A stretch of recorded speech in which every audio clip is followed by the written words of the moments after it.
how would you, as a higher intelligence, represent yourself to a lesser intelligence? Do you think they saw what they say they saw? It didn't just start showing up in 1947. How hard do you think it is for aliens to communicate with humans? What do we believe in? We believe in technology, so you show yourself as a form of technology, right? But the common thread is you're not alone, and there's something else here with you, and there's something that's, as you said, watching you. You are a professor at Stanford studying the biology.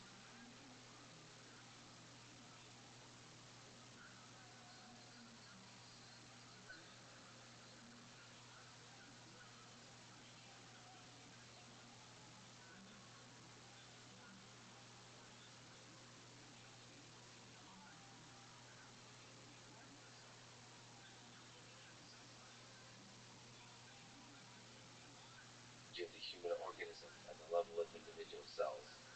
So let me ask first the big, ridiculous philosophical question. What is the most beautiful or fascinating aspect of human biology at the level of the cell to you? The micro machines and the nano machines that proteins make and become, that to me is the most interesting. The fact that you have this basically dynamic computer within every cell that's constantly processing its environment, and at the heart of it is DNA, which is a dynamic machine, a dynamic computation process. People think of the DNA as a linear code. It's codes within codes within codes, and it is actually the epigenetic state that's doing this amazing processing. If you ever wanted to believe in God, just look inside the cell. So DNA is both information and computer. Exactly. How did that computer come about? A big, continuing the philosophical questions, it's this both scientific and philosophical. How did life originate on Earth, do you think? How did this, at every level, so the very first step and the fascinating complex computer that is DNA, that is multicellular organism, and then maybe the fascinating complex computer that is the human mind? Well, I think you have to take just one more step back to the complex computer that is the universe, right? All of the so-called particles or the waves that people think the universe is made of and appears, to me at least, to be a computational process. And embedded in that is biology, right? So all the atoms of a protein, et cetera, sit in that computational matrix. From my point of view, it's computing something. It's computing towards something. It was created in some ways, if you want to believe in God, and I don't know that I do, but if you want to believe in something, the universe was created, or at least enabled, to allow for life to form. And so the DNA, if you ask where does DNA come from, and you can go all the way back to Richard Dawkins and the selfish gene hypotheses, the way I look at DNA, though, is it is not a moment in time.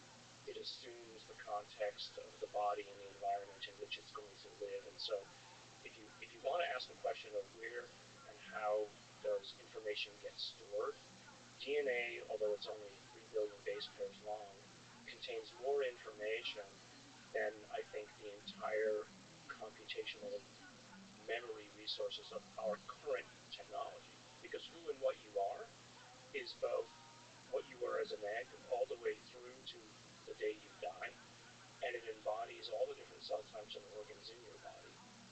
And so it's a computational reservoir of information and expectation that you will become. So actually, I would sort of turn it around a different way and say, if you wanted to create the best memory storage system possible, you could reverse engineer what a human is and create a DNA memory system that is not just the linear version, but is also everything that it could become. When we're talking about DNA, we're talking about Earth and the environment creating DNA. So you're talking about trying to come up with an optimal computer for this particular environment. Right. So if you reverse engineer that computer, what do you mean by considering all the possible things it could become? So who you are today, right? So 3 billion bits of information does not explain. Let's read them. Doesn't explain me, right? But the DNA embodies the expectation of the environment in which you will live and grow and become. So all the information that is you, right, is actually not only embedded in the DNA, but it's embedded in the context of the world in which you grow into and develop, right? But so all that information though is packed in the expectation of what the DNA expects to see. Interesting. So like some of the information, is that accurate to say is stored outside the body? Exactly. Yeah. The information is stored outside because there's a context of expectation. Isn't that interesting? Yeah, it's fascinating. I mean, to linger on this point, if we were to run Earth over again a million times, how many different versions of this type of computer would we get? I think it would be different each time. I mean, if you assume there's no such thing as fate, right, and it's not all pre-programmed, and that there is some sort of, let's say, variation or randomness at the beginning, you would get as many different versions of life as you could imagine. And I don't think it would all be, unless there's something built into into the substrate of the universe. It wouldn't always be left-handed proteins, right? But I wonder with the flap of a butterfly wing, what effects it has, because it's possible that the system is really good at finding the efficient answer, and maybe the efficient answer is there's only a small finite set of them for this particular environment. Exactly. That's the kind of, in a way, the anthropomorphic universe of the multiverse expectations, right? That there's probably a zillion other kinds of universes out there if you believe in multiverse theory. We only live in the ones where the rules are such that life like ours can exist. So using that logic, how many alien civilizations do you think are out there? There's like trillions of environments, aka planets, or maybe even bigger than planets. How many lifelike organisms do you think are out there thriving, and maybe how many do you think are long gone, so we no longer here? I think, well, innumerable. I think in terms of the greater than zero, much greater than zero. I mean, I would just be surprised. What a waste, right, of all that space just for us, if we're never going to get there. That would be my first way to think about it. But second, I mean, I remember when I was about 7 or 8 years old, and I would love if any of your listeners could find this National Geographic. I remember opening the page of the National Geographic. I was about, again, 7 to 10 years old, and it was sort of a current picture of the universe. It was around probably 1968, 1969. And I just remember looking at it and thinking, what kinds of empires have risen and fallen across that space that we'll never know about? And isn't that sad that we know nothing about something so grand? And so I've always been a reader of science fiction because I like the creative ideas of what people come up with. And I especially like science fiction writers that base it in good science, but base it also in evolution. That if you evolve a civilization from something lifelike, right, some sort of biology, its assumptions about the universe will come from the environment in which it grew up. So, for instance, Larry Niven is a great writer, and he imagines different kinds of civilizations. In some cases, what happens if intelligence evolved from a herd animal? Right? Would you leave from behind? Right? Would you be, in his case, one of them were the so-called puppeteers. And to them, the moral imperative is cowardice. You put other people forward to run the risk for you, right? And so he writes entire books around that premise. There's another guy, David Brin is his name, and he writes the so-called Uplift Universe books. And in those, he takes different intelligences, each from a different evolutionary background, and then he posits a civilization based around where and what they came from. And so, to me, I mean, that's just fun. But I mean, back to your original question, is how many are there? I think as many stars as we can see. Now, how many are currently there? I don't know. I mean, that's the whole question of, how long can a civilization last before it runs out of steam? And you, for instance, does it just get bored, or does it transcend to something else, or does it say, I've seen enough and I'm done? What does running out of steam look like? It could be destroy itself or get bored. It says, or we've done everything we can, and they just decide to stop. I don't know. I just don't know. Is the Elon Musk worry that we stop reproducing, or we slow down the reproduction rate to where the population can go to zero? Can go to zero, and we can't, and we collapse. I mean, so the only way to get around that is perhaps create enough machines with AI to take care of us. What could possibly go wrong? You've talked to people that told stories of UFO encounters. Mm-hmm. What is the most fascinating to you about the stories of these UFO encounters that you've heard, that people have told you? The similarity of them, the uniformity of the stories. Now, I just want to say up front, a lot of people think that when I speculate, I believe something. That's not true, right? Speculation is just creativity. Speculation is the beginning of hypothesis. None of what I hear in terms of the anecdotes do I necessarily believe are they true. But I still find them fascinating to listen to, because at some level they're still raw data. And you have to listen. Once you start to hear the same story again and again, then you have to say, well, there might be something to it. I mean, maybe it's some kind of a Jungian background in the human mind and human consciousness that creates these stories again and again. And it's coming out of the DNA. It's coming out of that pre-programmed something. And Jung talked quite a bit about this kind of thing, the collective unconscious. But actually, one of the most interesting ones I find is this constant message that you're not taking care of your world. This came long before climate change. It came long before many kinds of, let's say, current day memes around, taking care of our planet, pollution, etc. And so, for instance, perhaps the best example of this, the one that I find the most fascinating, is a story out of Zimbabwe. 50 or 60 children one afternoon in Zimbabwe. It was a well-educated group of white and black children who at lunchtime in the playground saw a craft, and they saw little men. And they all ran into the teachers, and they told the same story, and they drew the same pictures.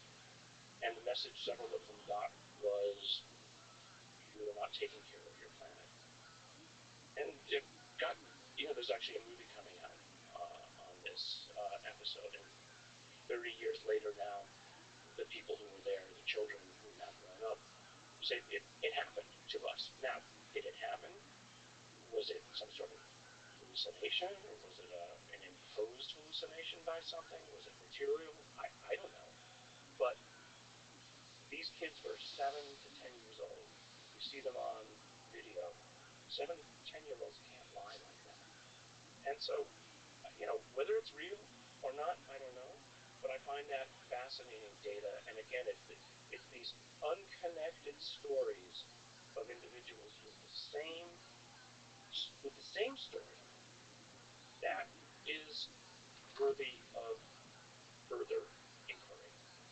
Yeah, so here we are, humans with limited cognitive capacities, trying to make sense of the world, trying to understand what is real and not. We have this DNA that somehow in complex ways is interacting with the environment, and then we get these novel ideas that come from the populace, and then they make us wonder about what it all means. And so how to interpret it. If you think from an alien perspective, how would you communicate to find endpoints on this interaction between the DNA and its manifestations in terms of the human mind and how it interacts with the environment. To get some kind of, all right, what is this DNA? What is this environment? I have to get in somehow. Right. To like interact with it, to perturb the system to where these little ants, human-like ants, get like excited and figure And see stuff out. Yeah, and then somehow steer them. First of all, for investigative purposes, to understand, like, oftentimes to understand a system, you have to perturb it. Exactly. Yeah. To like poke at it, get you get excited or not, and then the other way is you want to, if you worry about them, you can steer in one direction or another. And this kind of idea that we're not taking care of our world, that's interesting. I mean, that's comforting. That's hopeful, because that means that greater intelligence, which is what I would hope, would want to take care of us. We want to take care of the gorillas and the national parks in Africa. Yeah, but we don't want to take care of cockroaches. So there's a line we draw. So you have to hope that right now we're a bunch of angry monkeys, and maybe whatever these intelligences are also keeping an eye on us. That you don't want a bunch of you don't want the angry monkey troop stomping around the local galactic arm. Do you think these folks are telling the truth? Do you think they saw what they say they saw? I think they saw what they said they saw, but I also think they saw what they were shown. I mean, if you go back to the whole notion of, okay, how long has this been around? It didn't just start showing up in 1947. Right? There are stories going back, into the 1800s of people who saw things in their farm fields in the U.S. It's in local newspapers from the 1800s. It's fascinating. But if you go even further back, so to your point of how would you, as a higher intelligence, represent yourself to a lesser intelligence? Well, let's go back to pre-civilization. Maybe you show yourself as the spirits in the forest, and you give messages through that. Once you get a little bit more civilized, then you show yourself as the gods. And then you're God. Well, we don't believe in God anymore necessarily. Not everybody does. So what do we believe in? We believe in technology. So you show yourself as a form of technology. Right? But the common thread is you're not alone. And there's something else here with you. And there's something that's, as you said, watching you. And at least watching over your shoulder. But I think that, like any good parent, you don't tell your student everything. You make them learn. And learning requires mistakes, because if you tell them everything, then they get lazy. You've looked at the brains of, or information coming from the brain of some of the people that have had UFO encounters. What's common about the brain of people who encounter UFOs? So the study started with a group of, let's say, a cohort of individuals that were brought to me and their MRIs to ask about the damage that had been seen in these individuals. It turns out that the majority of those patients ended up being, as far as we can tell, Havana syndrome. And so, for me at least, that part of the story ends in terms of the injury. It's likely almost all Havana syndrome. That's somebody else's problem now. That's not my problem. But when we were looking at the brains of these individuals, we noticed something right in the center of the basal ganglia in many of these individuals that at first we thought was damage. It was basically an enriched patch of MRI dense neurons that we thought was damage, but then it was showing up in everybody, and then we looked and we said, oh, it's actually not. The other readings on these MRIs show that it actually has living tissue that's actually in the head of the caudate of the taint. And at the time, and I remember even asking a good friend of mine at Stanford, who was a psychiatrist, what does the basal ganglia do? He said, oh, the basal ganglia is just about movement and nerve and motor control. And I said, well, that's odd, because these other papers that we were reading at the time started to suggest that it was involved with higher intelligence and is actually downstream of the executive function and involved with intuition and planning. And if you think about it, if you're going to have motor control, which is centralized in one place, motor control requires knowledge of the environment. You don't want to move something and hit the table. Or if you're walking across a room, you want to be aware and cognizant of what you might bump into. So obviously, all of that planning requires access to all the senses. It requires access to your desires and memory, knowledge of where and what you want, and desire to walk near or by. Like I use the example of you're at a party, you want to avoid that person, you like that person, the waiter's about to drop something. All without thinking, you maneuver. So all that planning is done in the basal ganglia, and it's actually now called the brain within the brain. It's a goal processing system subservient to executive function. So what we think we found there was not something which allows people to talk to UFOs. I mean, I think the UFO community took it a step too far. What I think we found was a form of higher functioning and processing. So what we then looked at, and this was the most fascinating part of it, we looked then at individuals in the families of those, let's say the index case individuals, and we found that it was actually in families. And more so, this is the most fascinating part, we're probably looking now at about 200 just random cases that you can download off of databases online. We don't see this higher connectivity. You only find it in what Hick Green would have called, or has called, higher functioning individuals, people who are, he called them savants. I don't have the means to, we haven't done the testing, but as it turns out, my family has it, right? We found it in me, my brother, my sister, my mother. We found it as well in other individuals, husband and wife pairs. So statistically, if you had a group of 20 individuals and you found two husband-wife pairs, both of whom had it, and yet it's only found in about, we think, 1 in 200, 1 in 300 individuals. The fact that two individuals came together, two sets of individuals came together, both of whom had it, implied either a restricted breeding group or attraction. The reason why it seems to be in, let's say, so-called experiencers or people who think, if intuition is the ability to see something that other people have done, I don't mean that in a paranormal sense, but being able to see something that's in front of you that other people might just dismiss, or maybe that's a function of a higher kind of intelligence, to say, well, I'm not looking at an artifact. I'm not looking at something that I should just ignore. I'm seeing something and I recognize it for not what it is, but that it is something different than is normally found in that environment. Yeah, I have a little bit of that. I seem to see the magic in a lot of moments. Like I have a deep, it's obviously, not obviously, but it seems to be chemical in nature that I just am excited about life. I love life. I love like stupid things. It feels like I'm high a lot.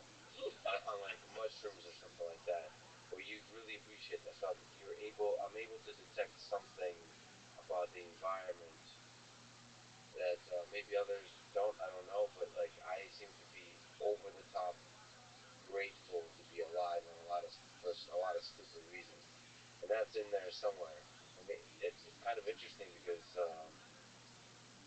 it really is true that our brains, the way we're brought up, but also the genetics, enables us to see certain slices of the world. And some people are probably more receptive to anomalous information. They see the magic, the possibility in the novel thing, right? As opposed to kind of finding the pattern of the common, of the regular. Some people are more, wait a minute, this is kind of weird. I mean, a lot of those people would probably become scientists too. Like, huh, like there was this pattern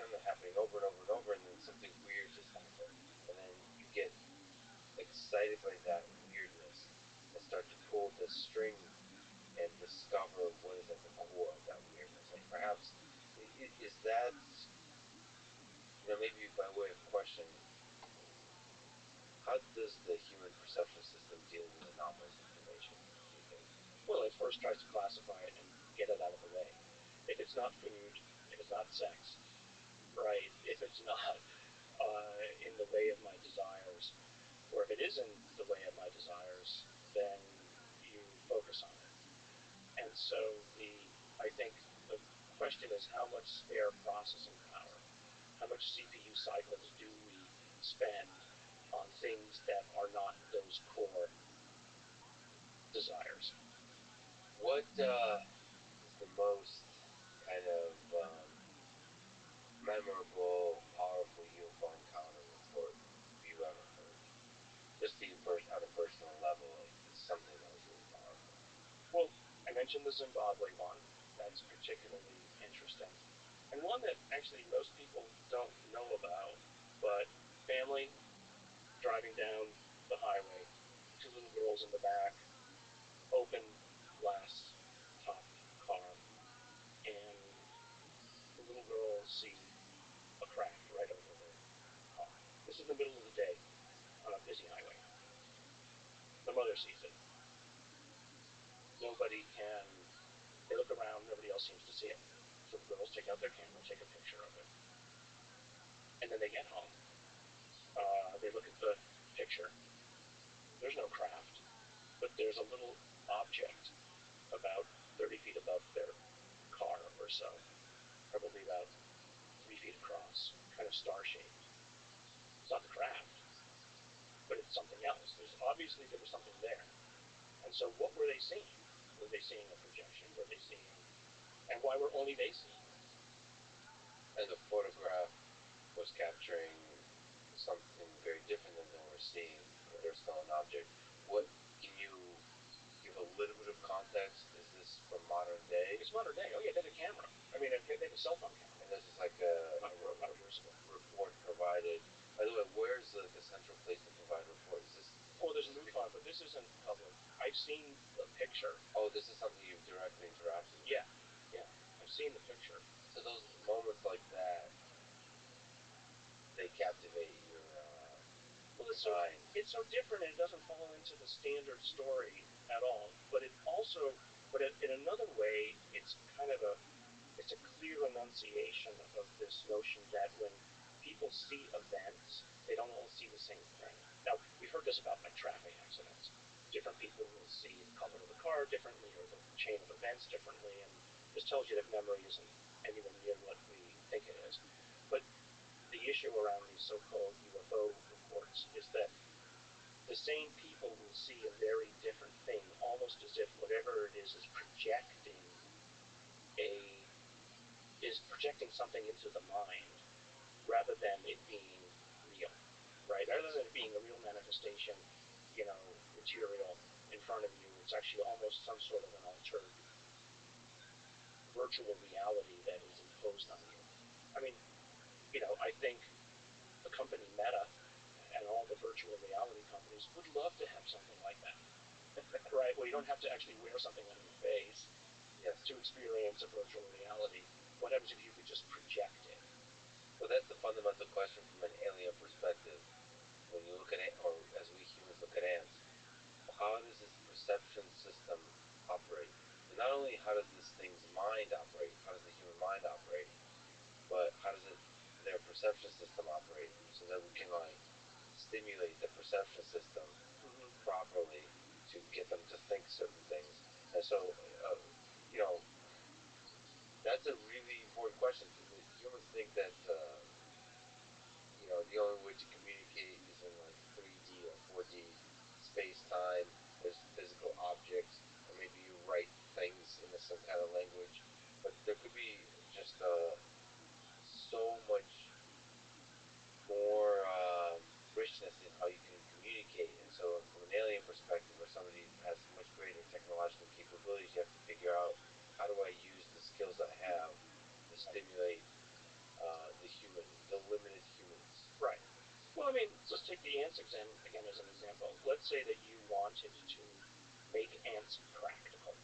You wanted to use them for something, right? You wanted to use them as a form of biological robot. Now, DARPA and other people have been trying to use insects for them into biological robots. But if you wanted to, you would have to interact with their sense of smell, right? Their pheromone system that they use to interact with each other.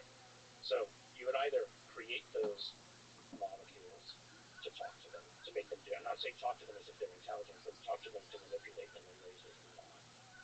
Or if you were advanced enough, you would use some sort of electromagnetic or other means to stimulate their neurons in ways that would accomplish the same goal as the pheromones, but by doing it in a sort of a telefactoring way.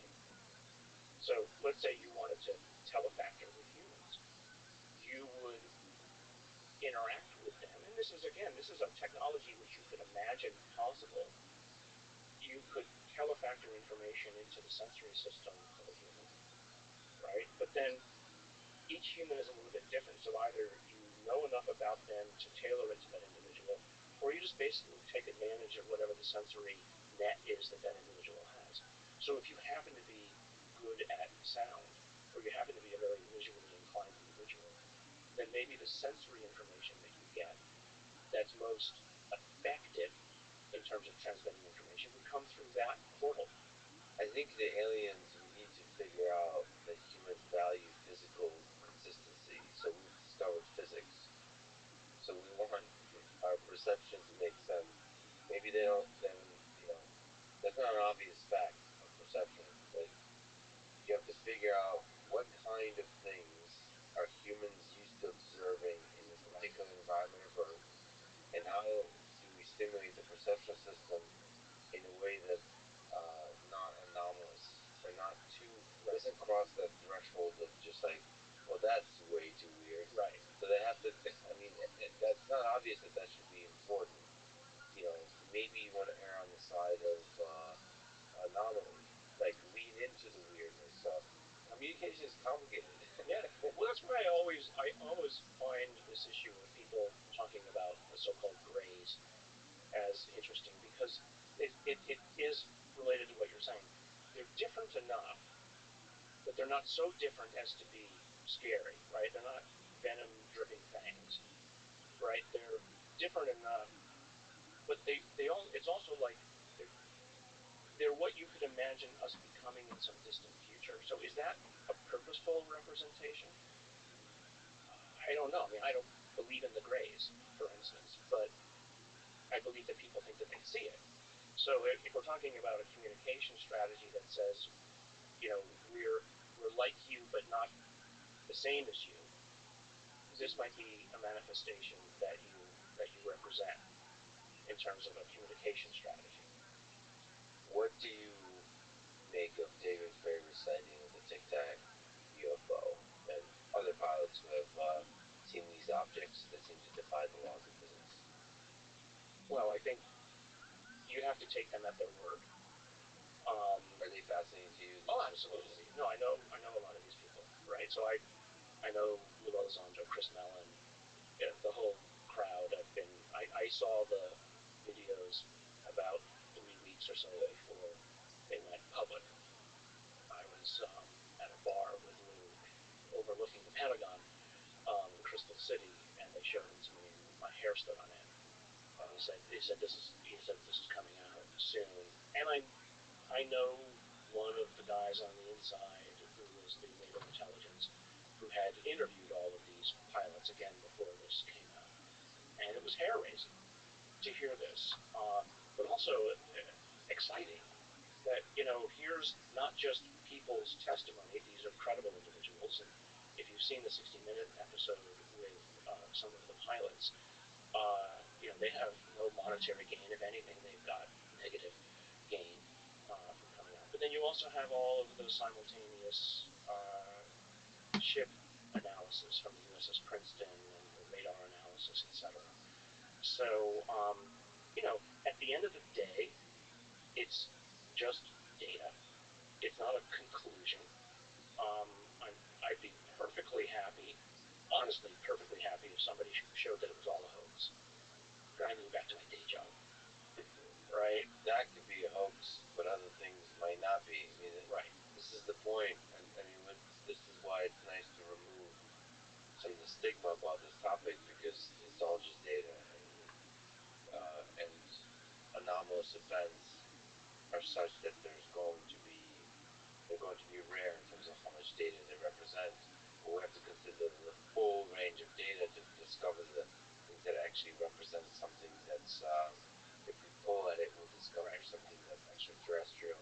something deep about the phenomena on Earth that we don't yet understand. Right. Well, if it only stimulates people, for instance, to think, okay, well, what happens if we could move like that with momentumless movement? And it stimulates young individuals to go into the sciences to ask those questions. That to me is fascinating. I mean, after I've been openly talking about this in the last year, especially, I've had a number of students from top schools who aren't my students come to me and say, if I can help, let me. How can I help? I never had thought about this before, but you and others, not just you, and others have opened my mind to thinking about this matter. Yeah, that's why it's actually funny that Elon Musk doesn't think too much about this, these kinds of propulsion systems that could defy the laws of physics as we currently understand them.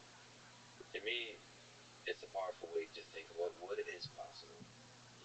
It's inspiring, even if some of the data doesn't represent extraterrestrial vehicles. I think the observation itself, it's like something you mentioned, which is hypothesizing, imagining these things, considering the possibility of these things. I think opens up your mind in a way that ultimately can create the technology. First, you have to believe the technology is possible before you can create it. In my own lab, we always look for, as I've said before, what is inevitable. And, saying inevitably this is the kind of data we need, but if we need that kind of data, the instrument we want doesn't exist. Okay, so I imagine the perfect instrument, I can't make it, and you back into something which is practical, and then you, in a sense, reverse engineer the future of what it is that you want to make. And I've started and sold like at least half a dozen or more companies using that basic premise. And so it was always something that didn't exist today, but we imagined what we wanted. And at the time, many people said it couldn't be done. I mean, for instance, all the gene therapy that's done today with retroviruses came from a group meeting in David Baltimore's lab. I was a postdoc with him. And one of the other postdocs wasn't able to make retroviruses in a way that he wanted to, and I realized I had a cell line that would allow us to make retroviruses in 2 days rather than 2 months. And so he and I then worked together to make that system. And now all gene therapy with retroviruses is done using this basic approach around the whole world. Because something couldn't be done, and we wanted to do it better, and we imagined the future. And so that's, I think, what the whole UFO phenomenon is doing for people. It's like, well, let's imagine a future where these kinds of technologies are. But also, let's imagine a future where we don't blow ourselves up, right? So if these things are there, they manage to not blow themselves up. So it means that at least one other civilization got past the inflection point. So if some of the encounters are actually representing alien civilizations visiting us, why do you think they're doing so? You suggested that perhaps it's to study and understand their own past. Right? What are some of the motivations, do you think? And again, from our perspective, us as humans, what motivations would we have when we approach other civilizations who might come in the future? Well, I think one motivation might be to steer us away from the precipice, right? Or on the assumption that, even if we make it past the precipice, at least we're not a bunch of psychopaths, running around. So maybe there's a little bit of motivation there to make sure that the neighbor that's growing up next to you is not, unruly. But I mean, maybe it's sort of a moral imperative, like what we have with, creating uh, national parks where animals can continue to live out their lives in a natural way. I don't know. I mean, that would be. I mean, the problem is we're imagining from an anthropomorphic viewpoint what an alien might think, and as I've said before, alien means alien, right? I mean,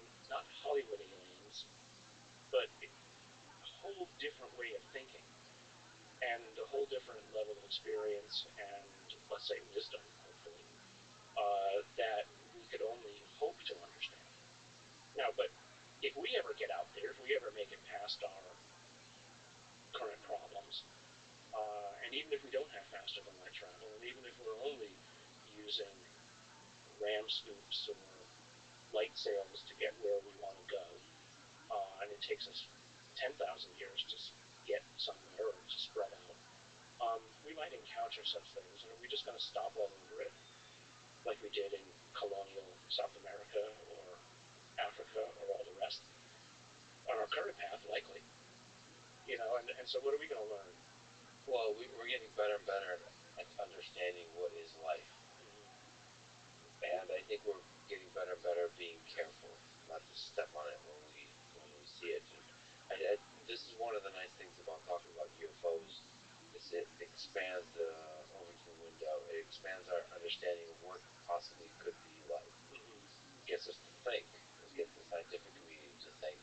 When we go to Mars, when we go to these different moons that could possibly have life, we're not looking at legged organisms.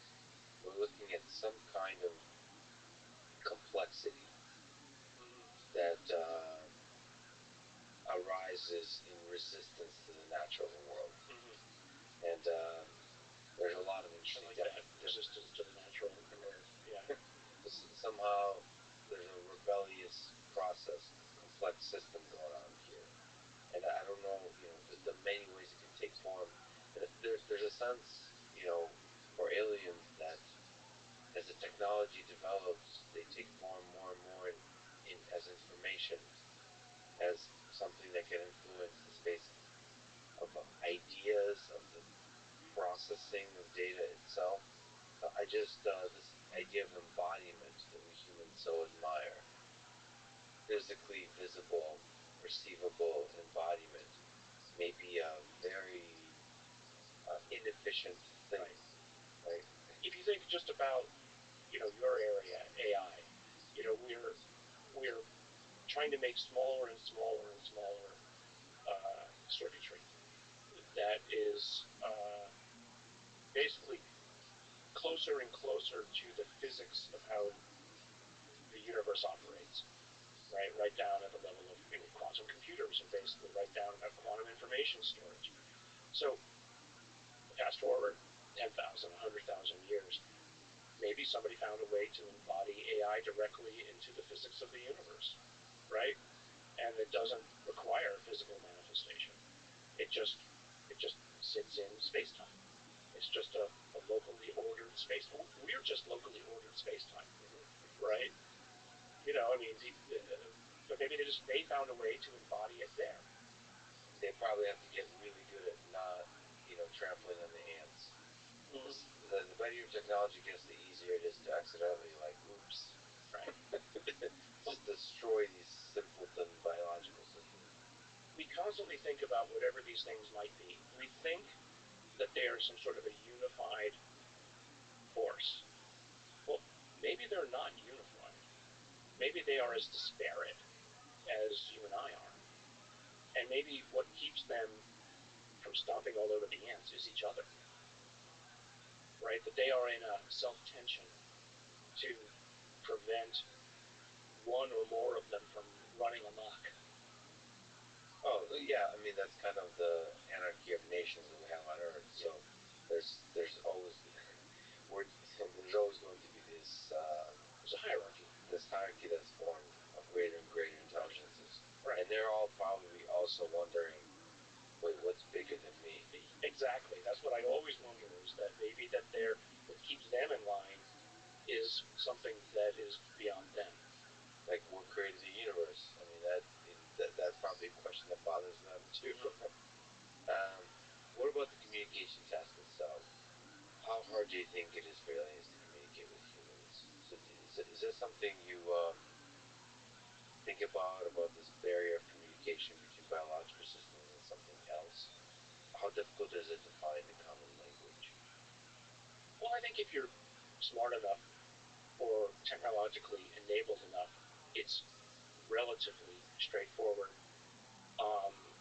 Now, whether your concepts can ever ever be dumbed down to us, that might be hard. I mean, again, talking to the ants. Talking to the ants. I mean, they on don't. Instagram. So. You want to look good in this picture? Let me explain. To you why. Yeah. So that's the essential problem of,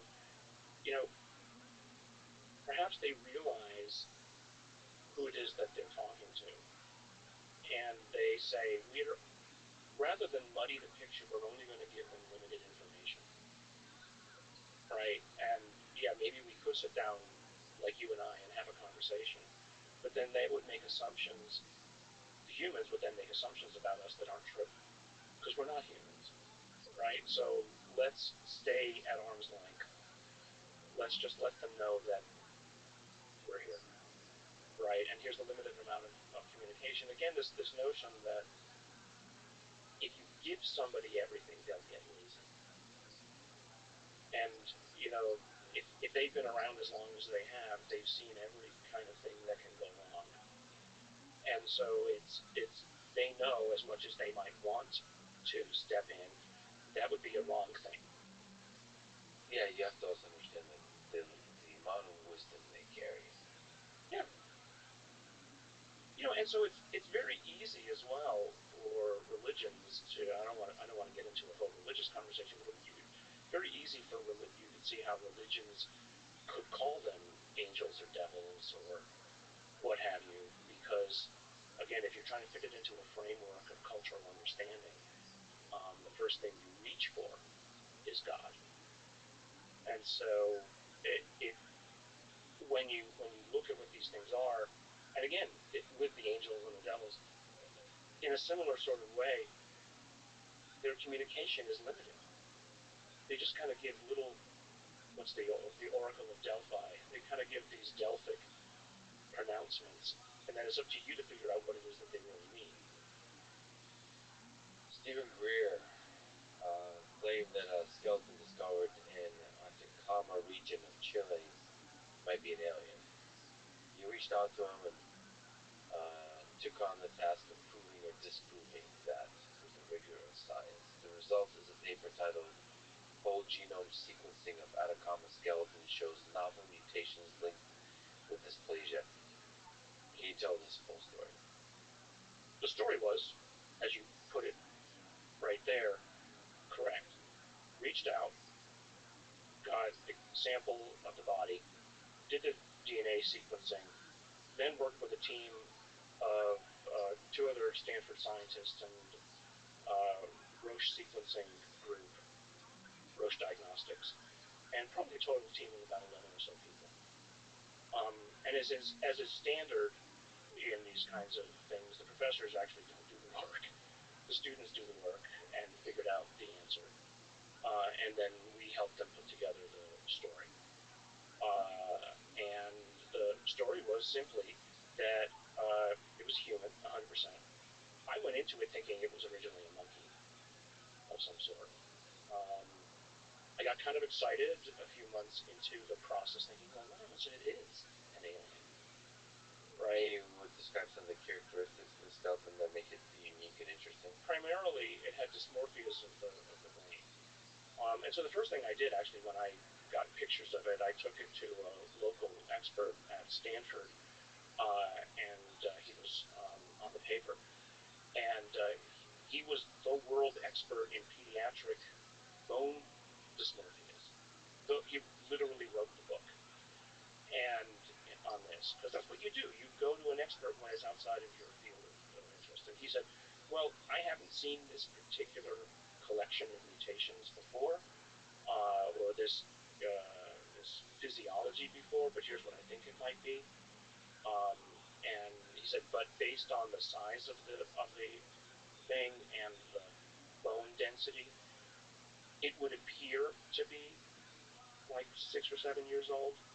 Now, again, that's the thing where I think the lay public doesn't understand or takes a speculation like that and turns it into a fact. No one ever said that it was that age. We only said that the bones made it look like it was that age. But then we went back and looked for genetic explanations of why things might look the way they did. And if you, again, read the paper, it's very carefully caveated to say that these mutations might result in this. But what we did find was an unexpectedly large number of mutations associated with bone growth in this individual. And it was just a bad roll of the dice, right? You roll the dice enough times with enough people born every year, and someone will roll the wrong dice all at once. So the sad part about it was individuals in the UFO community who wanted to think that there was some sort of conspiracy around it, right? That somebody had somehow convinced all of my students to lie. I mean, come on. You know, I would lose my job, first of all, and they would all be in trouble forever. Yeah, but also it's just projecting malevolence onto people that I don't think exists in normal populace, and especially doesn't exist in the scientific community. The kind of people that go into science, I mean, this is what bothers me with the current mistrust of science, is they might be naive, they might not, especially modern science, look at the big picture, philosophical, ethical questions, all that kind of stuff. But ultimately, they're people with integrity and just a deep curiosity for the discovery of little things, and there's no um, there's no malevolence, broadly speaking, in the scientific community. So, I mean, there's a bigger story here, which is, there's a hunger in the populace to discover something anomalous, something new. And, science has to be both open to the anomalous, but also to reject the anomalous when the data doesn't support it. Right. Well, what do you make of that, walking that line for you? Because you're dealing with the UFO encounters, you're dealing with the anomalous. Well, people have said, let's go back to the Atacama case, that I was debunking it. Well, debunking is a loaded term. It sort of assumes that you were going in purposefully to prove something was wrong. I wasn't. I was just going in to collect the data. And, I showed that this one was human. There was another skull that somebody had at one point. It was called the Star Child. They called it the Star Child skull. I said, I looked at it. I looked at the DNA sequencing that they had done. I said, this is human. End of story. The people who owned the thing at the time disagreed with me, and then eventually another group came in and proved that I was right. And it's not about debunking. It's about getting the more spectacular and hyped cases off the table. I mean, the reason I got interested in it is because somebody was hyping it. And not because I wanted to disprove it, but because I just wanted to know. And let's get it off the table, because it's usually the most extravagant things that are most likely to be wrong. Somewhere in the rubble will be something interesting. And so that's what you do. You get the dross off the table, and then somewhere in the data will be something worth real inquiry. And that, if you inquire deeply enough, will be extravagant. Yes, exactly. And that's what actually excites scientists. I mean, you want, with the rigor of science, to actually reveal the extravagant. And so look at CRISPR as probably the most perfect example of that. These weird sequences in bacterial genomes, all arrayed one after the other with these strange sequences around them. But when you looked at the sequences, they looked like viruses. And so how did they get there? And lo and behold, after a lot of effort and work, a couple of Nobel Prizes went out the door, but these strange things ended up having extraordinarily extravagant possibilities. You've also looked at UFO materials. You are in possession of UFO materials yourself. Claimed UFO materials. Alleged UFO materials, that's right.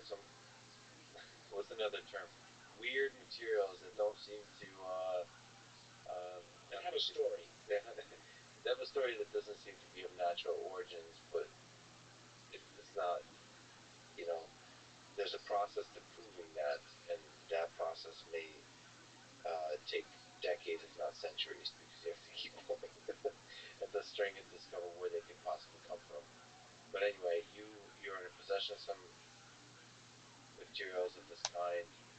Can you describe some of them, and maybe also talk to the process of how you investigate them, how you analyze them?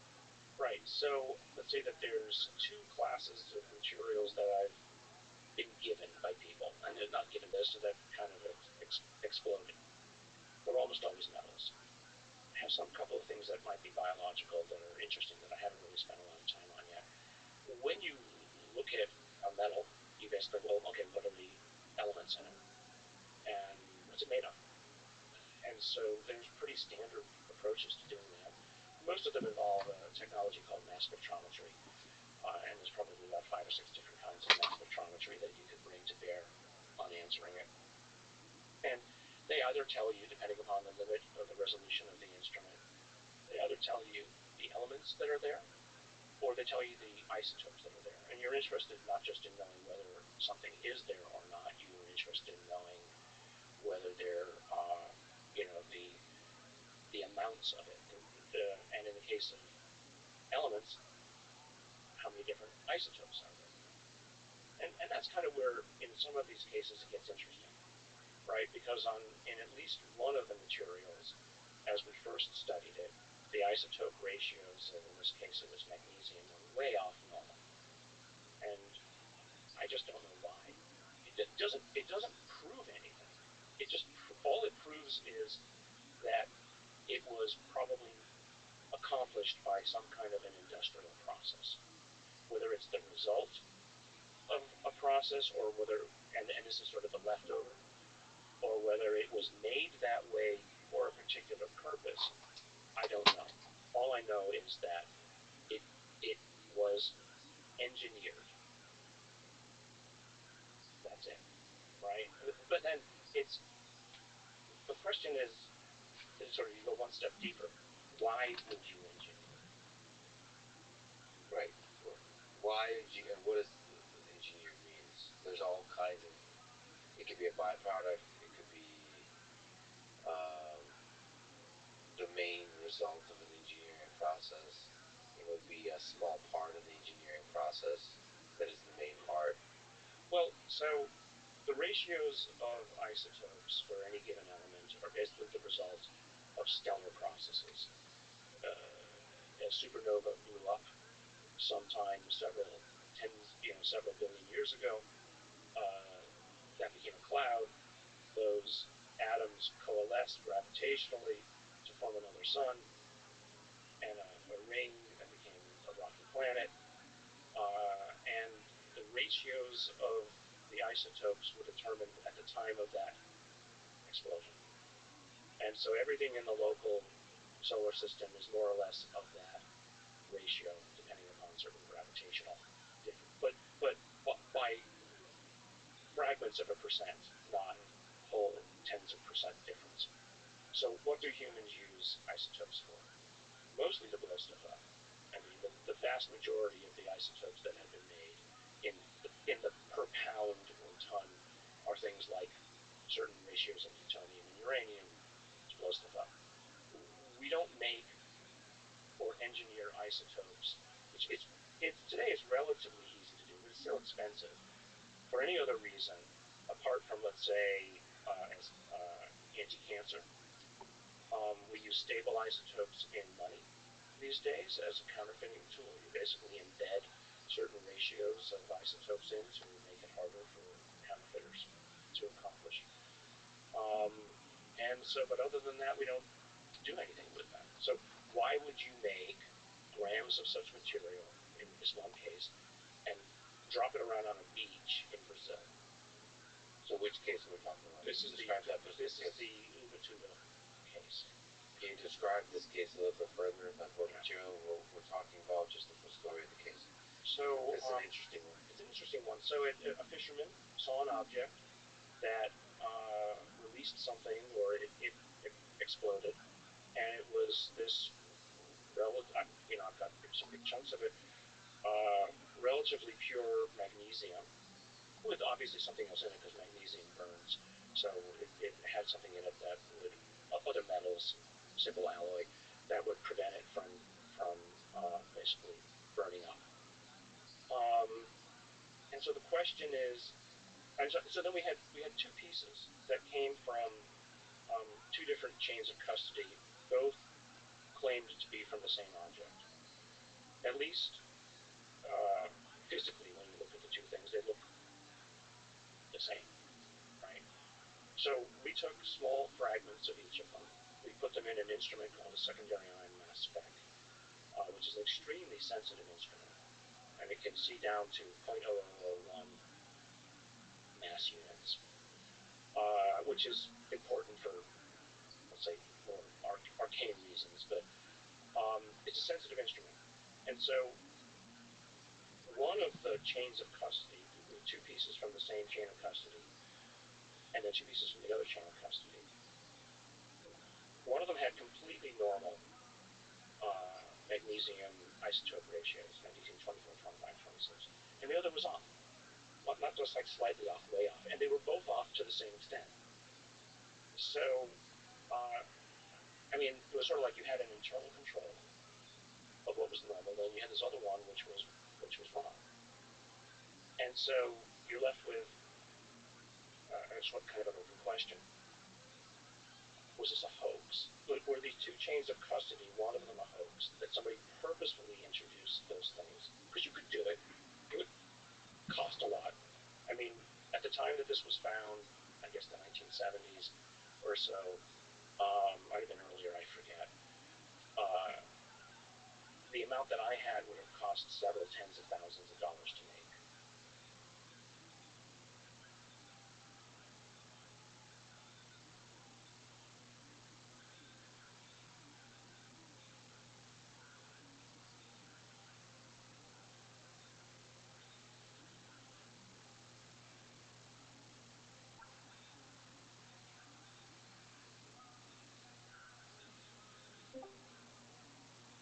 Welcome. Greetings, Rabbi. Ready for Kill Tony? I am. Excellent. I'm starting it up right now.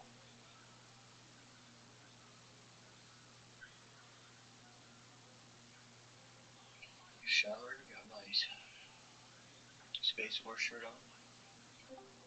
Howdy. Welcome, Artie.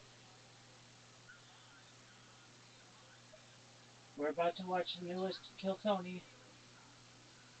I think I hung out with Audie before once. Earlier. Very cool. Looks like the guest is Harlan Williams. Hello, Audie.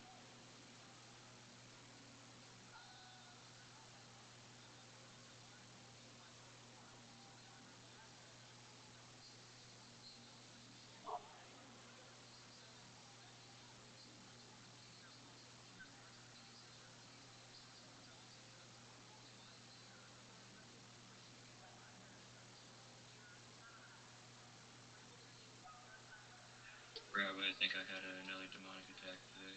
Spiritual warfare attack. Alright. Well, hopefully Kill Tony fixes it. Oh, it's already been fixed. But I mean, How'd you fix it? it was God's presence. Alright, well, that helps.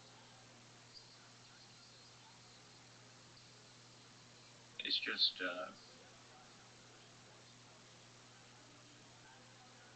peculiarly happening often and in intense, rageful ways.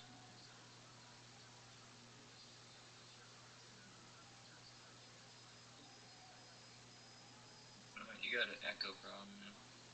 It should fix itself.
Well, I missed you too, kiddo.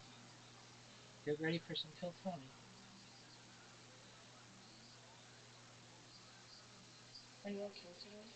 Yeah, I'm really well.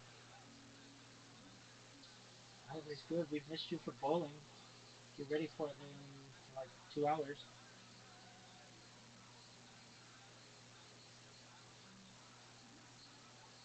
I don't know what is going on with this. It should appear. It should be playing. The premiere will begin shortly.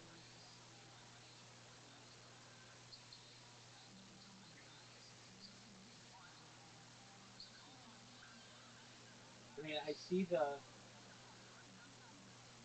chat is going.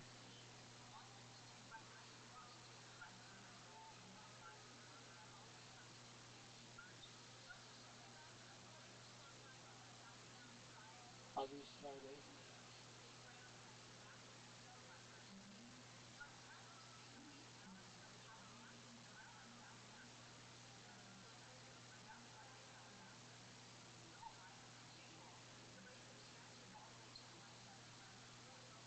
And huge Oh, today. I don't know what it was. That is Shane Greenberg on the guitar, everybody. Am I saying that right, Shane? Sean? That's really bad quality. I can do it with a better stream. All right, so here, put it SHAAN on. on my fucking sheet. I had a 50-50 shot at it. Either could be Sean or Shane. This is what happens. That's the cameraman Yodi over there giving me fucking SHAAN. It's an older episode. Take a good fucking guess. Flip a coin. Never seen Sean spelled that way, but you gotta take a chance. Everyone, Shane Greenberg. One more time. He's a Jew, I do believe. Greenberg. And this is Jay Styles joining us on the keys, everybody. John Dees and Matt Mueller are out touring arenas with some big musician or some shit. I don't know what they're doing, but I like these guys. I like Jay Styles and Sean Greenberg. And believe it or not, this is D Madness here on the bass guitar, everybody. Very exciting stuff. I am excited about this episode. It's going to be a doozy. Before we get started, here's a little bit more from the amazing sponsors that made it all possible.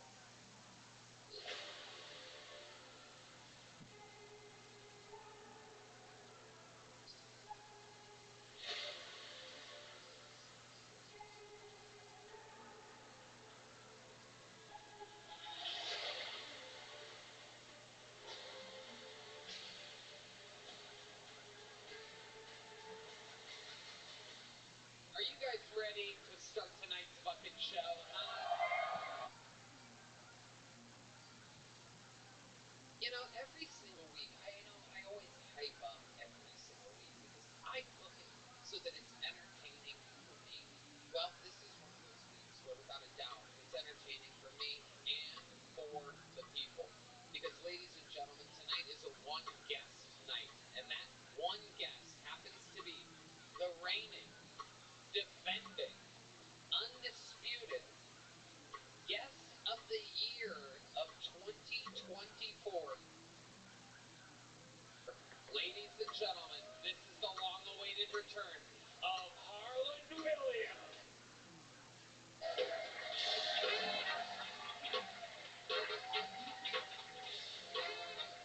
Make some fucking noise for Harland Williams, people. Come on in, Harland. So, Harland Williams of the Harland Highway. So many great things.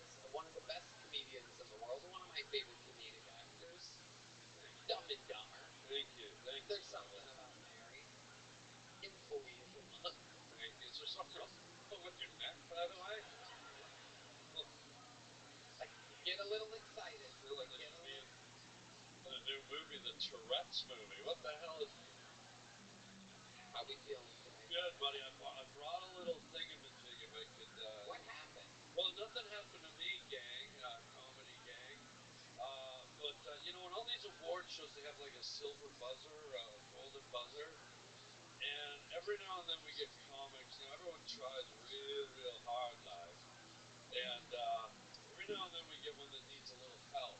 little extra help. So tonight I'll be giving away the silver crutch. Ooh, wee! To I love it. This is very exciting. some lucky comedian. In fact, the luckiest comedian. The one that needs it the most. Get a little extra kick with the silver The crutch. silver crutch. We've found the sound effect of the silver crutch. It is that. Red Band has selected. He never knows what sound's going to play on the soundboard. I was thinking it'd be more like someone's tripping downstairs. Okay, let's do something like that. Not at the Addams Family house. Okay.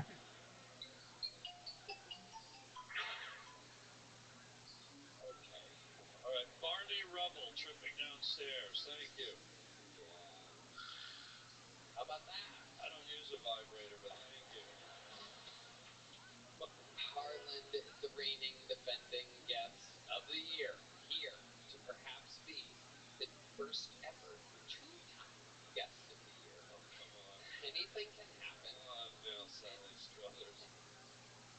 Anything can happen. Anything can happen.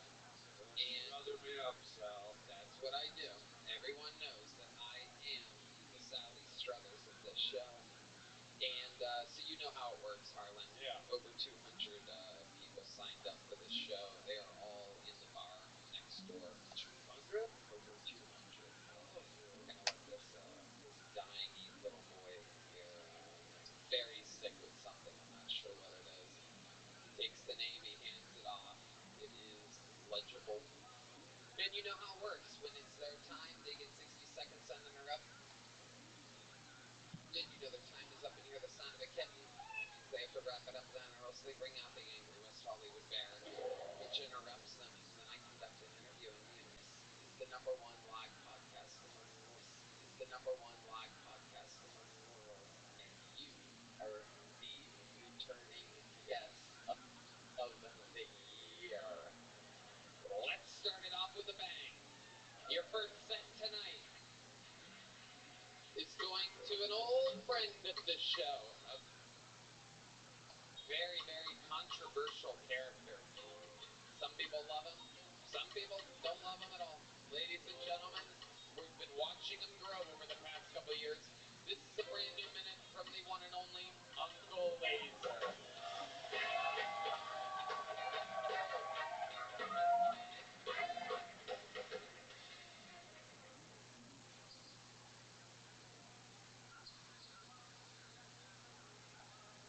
Some people got a face for radio.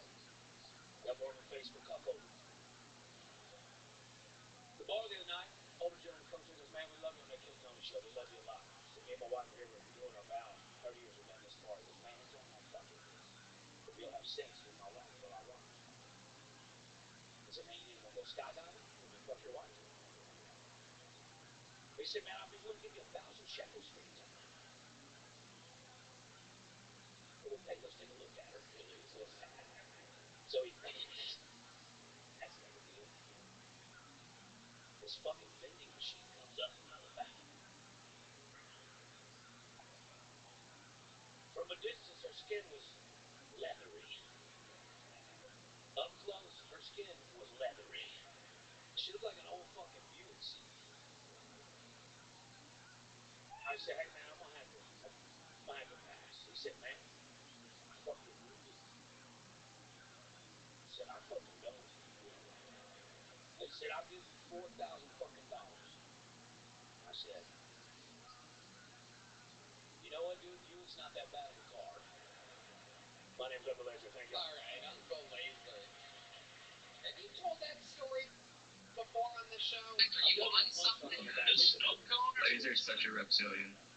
Can you do that? Can you, Yeah, like, he's already told that story. punchlines on another gag? I don't really know. We kind of make the rules as we go along here. Laser's a special guy. I want to ask you, bro, are you taking a night class in cunnilingus? Because your tongue was going, like, all over the place.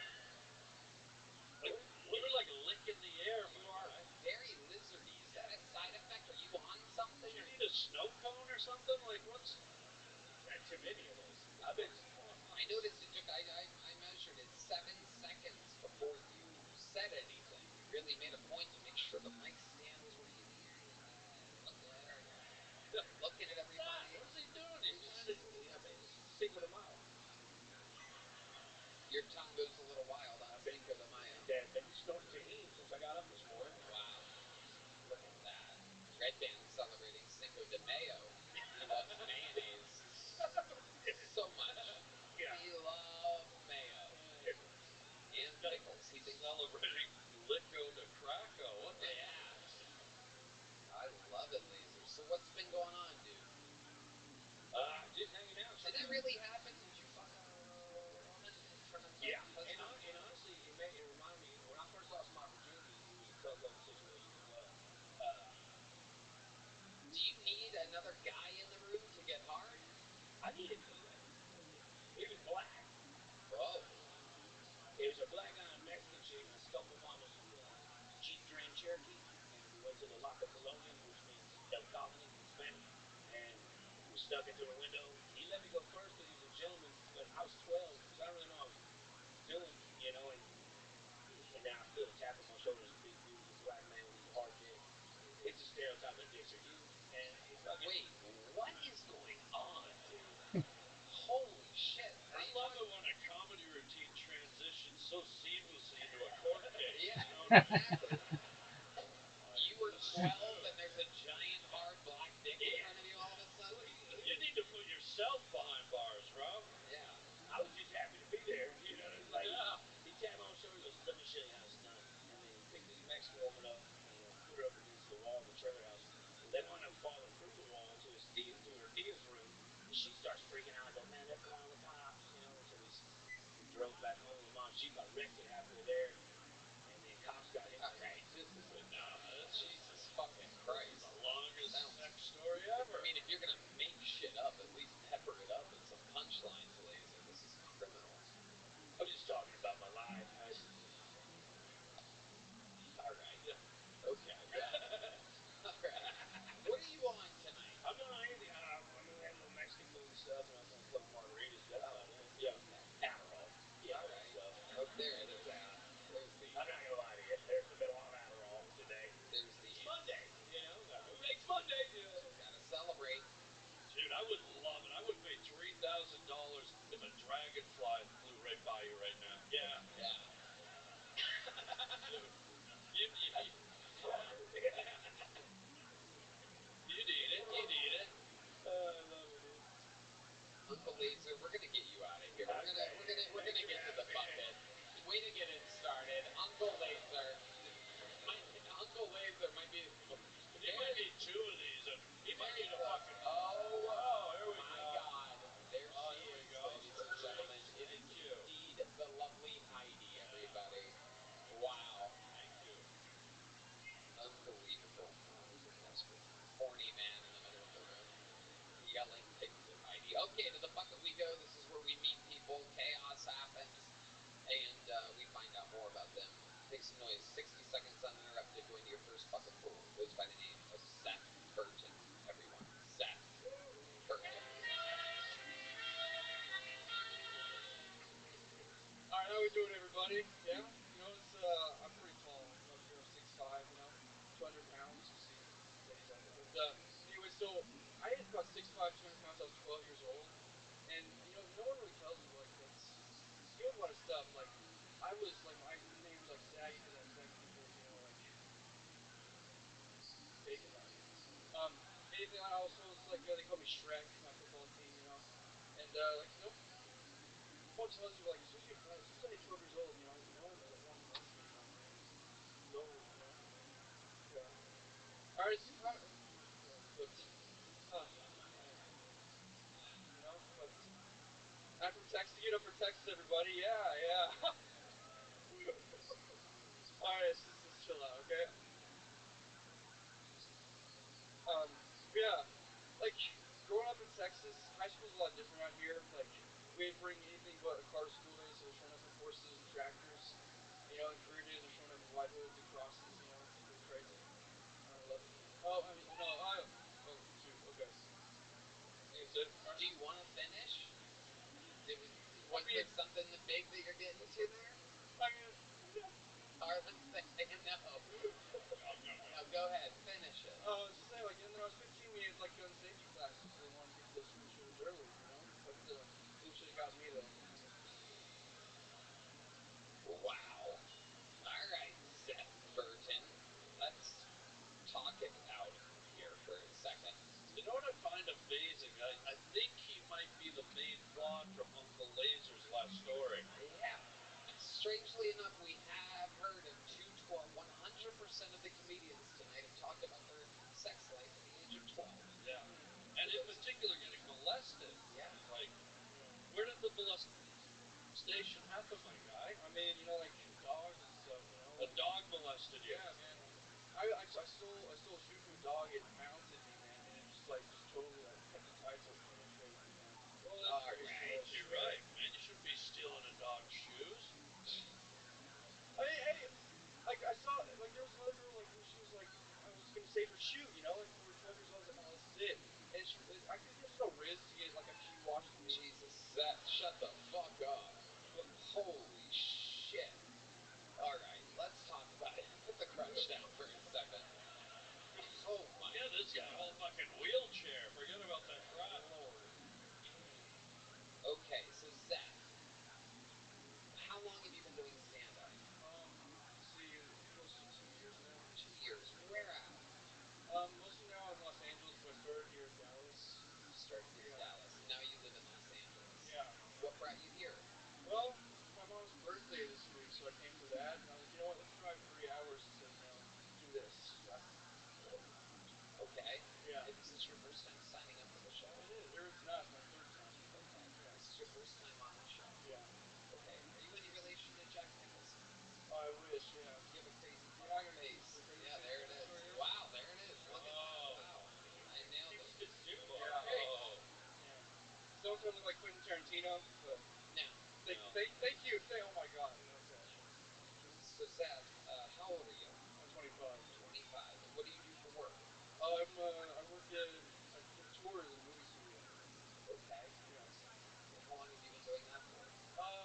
About 2 years. I got the job immediately as I moved out there. Okay. Imagine this guy being your tour guide at the end.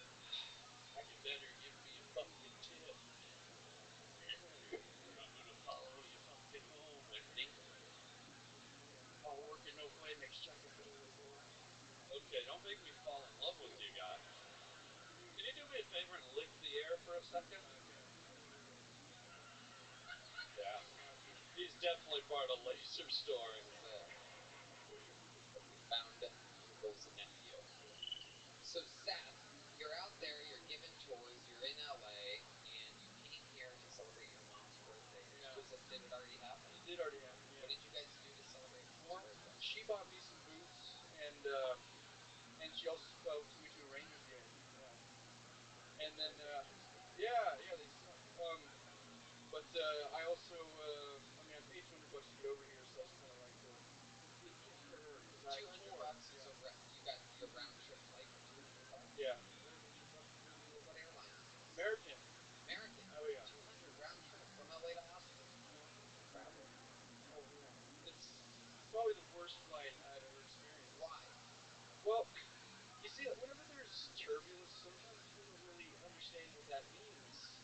What does it mean to you, Seth? Well, because whenever I'm on a flight, I'm just picturing I'm going to die when I'm on a flight. Just in my head, I kind of like feel like the plane's gonna crash. I know the plane's gonna crash. So I just assume that's gonna happen. Right. So anything that happens, I'm just ready. I'm ready to die.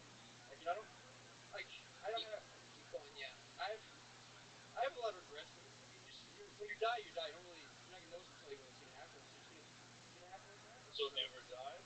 Tell you that you don't like playing after monkey. There was one time I thought I was gonna die. You haven't died. No, I haven't died. When you feel the plane go up the fuck off. Yes. Exactly. All these fears for absolutely nothing. Tell us something you know about, guy.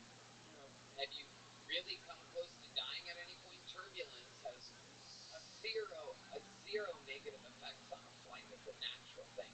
It doesn't mean fucking anything. Your risk of dying is the exact same as when the flight is completely smooth. I know this because as somebody You've been I'm plenty of terrible I'm also a Canadian. car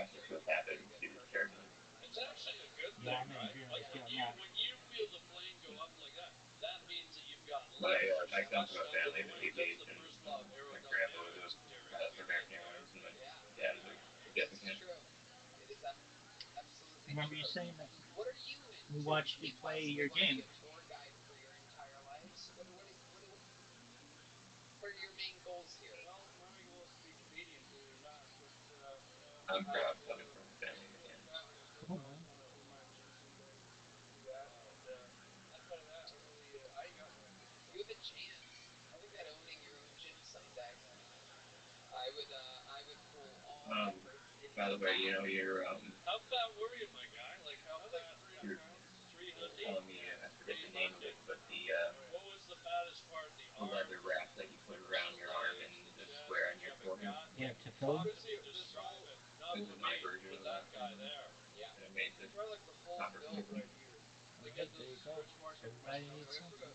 I still got like the stretchy skin right here. I got my whole arms are all We see stretchy. it. I love stretchy skin. Yeah, let's see that fucking. Oh shit, I do see. Oh my god, fucking Can we absolutely. see the belly meat? I love Come on, stretchy let's belly prove it. meat. Come It's on. not stretchy, man. One of these guys Oh delivered. God. Oh, That's not It's bad. not. Yeah. So I show my arms. That wasn't bad at all. No. That was probably what you felt on the airplane. Your own Yeah. stomach slapping you in the face. yeah, it was blurbulence. It was probably what you. That's what. Yeah. That's a new word. That's a new word. Blurbulence. Use in the sentence. The fat man on my plane was affected by massive amounts of blurbulence. That is correct. That is correct. So Seth, have you ever met anybody else named Seth like Z? You have? Yeah, my high school, I went to high school with somebody named Seth. Yes, his brother's names were Zach and Zane. My brother's names were Zach and Zane. Yeah. What? Wow. Bunch of children of the corn over here. Very scary So name. good as a popcorn, apparently. yeah. How scared are you on a scale of 1 to 10? Were you scared of that turbulence on the plane? Be honest. Don't be afraid to look like the scaredy guy. Like a scale of 1 to 10. Don't be afraid to look like a big terrorist. I mean, everything was probably just about. Felt like I was gonna shit my pants on that plane. So a 10. I'd probably say a 10. Can I do something for you? What's that?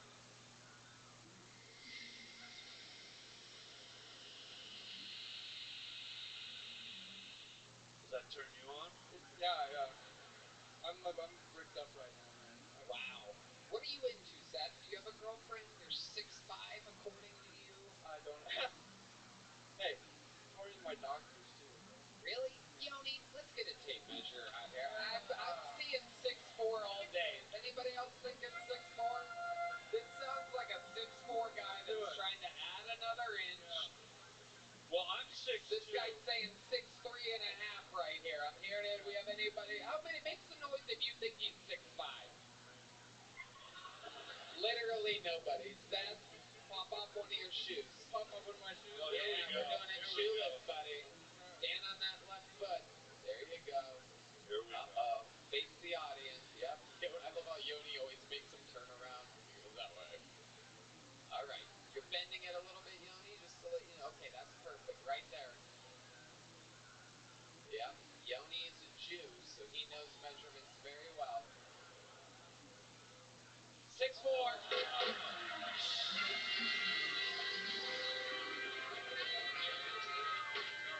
Take it from me. I'm 5'10".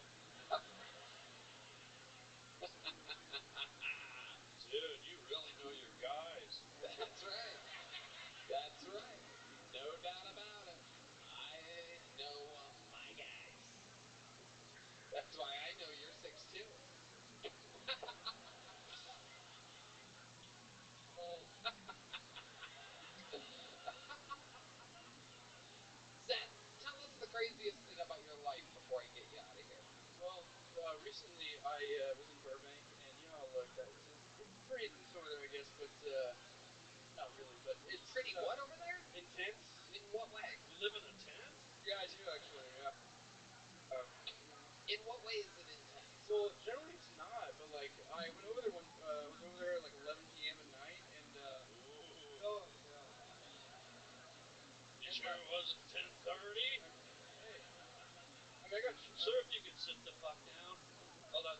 Just go ahead.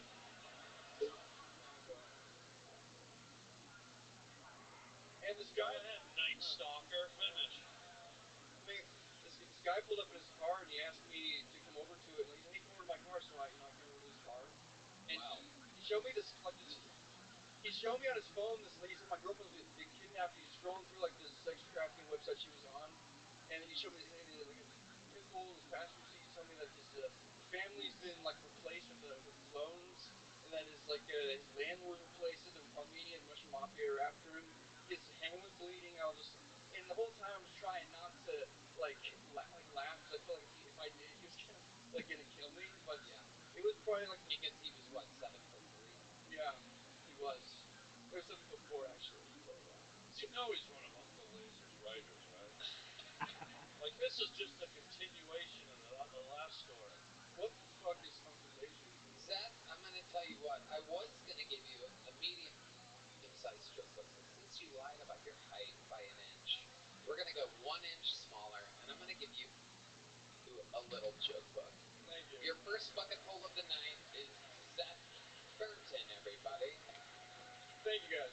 Fun stuff, Seth. There you go. Sign up again some other time. Maybe perhaps your mother's next birthday. You can come back and sign up.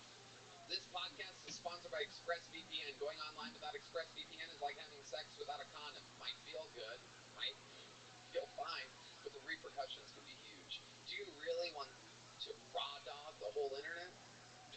I don't think so. Every time you connect to an unencrypted network in cafes, hotels, or airports, your online data is not secure. Any hacker on the same network can gain access and steal your personal data. It doesn't take much technical knowledge to hack someone. Just some cheap hardware is needed. A smart 12-year-old could do it. Speaking of which, Rabbi, I love condoms and ExpressVPN, Tony.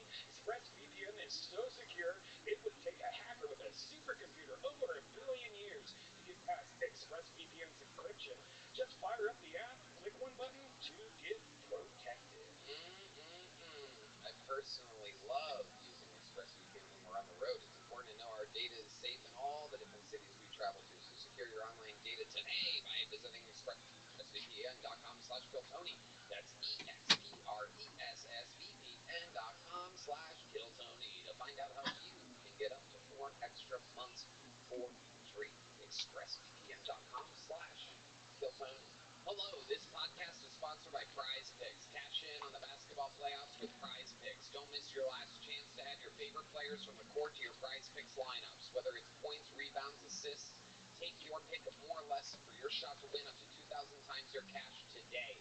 Prize Picks also offers weekly promotions that can lead to big payouts like Taco Tuesday, where each Tuesday Prize Picks discounts select player projections up to 25% to provide even more value for your lineups. The basketball playoffs are here and the action is heating up on Prize Picks, the best place to cash in on your favorite sports. Red Band.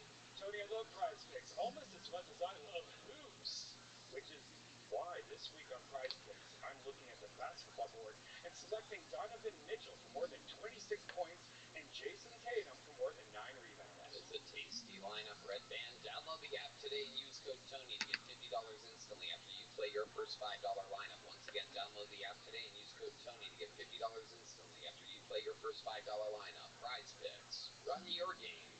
All right, we're going to meet another one all together, ladies and gentlemen. Could be the next superstar of the show. Who knows? Make some noise for Ian Simon. Here we go.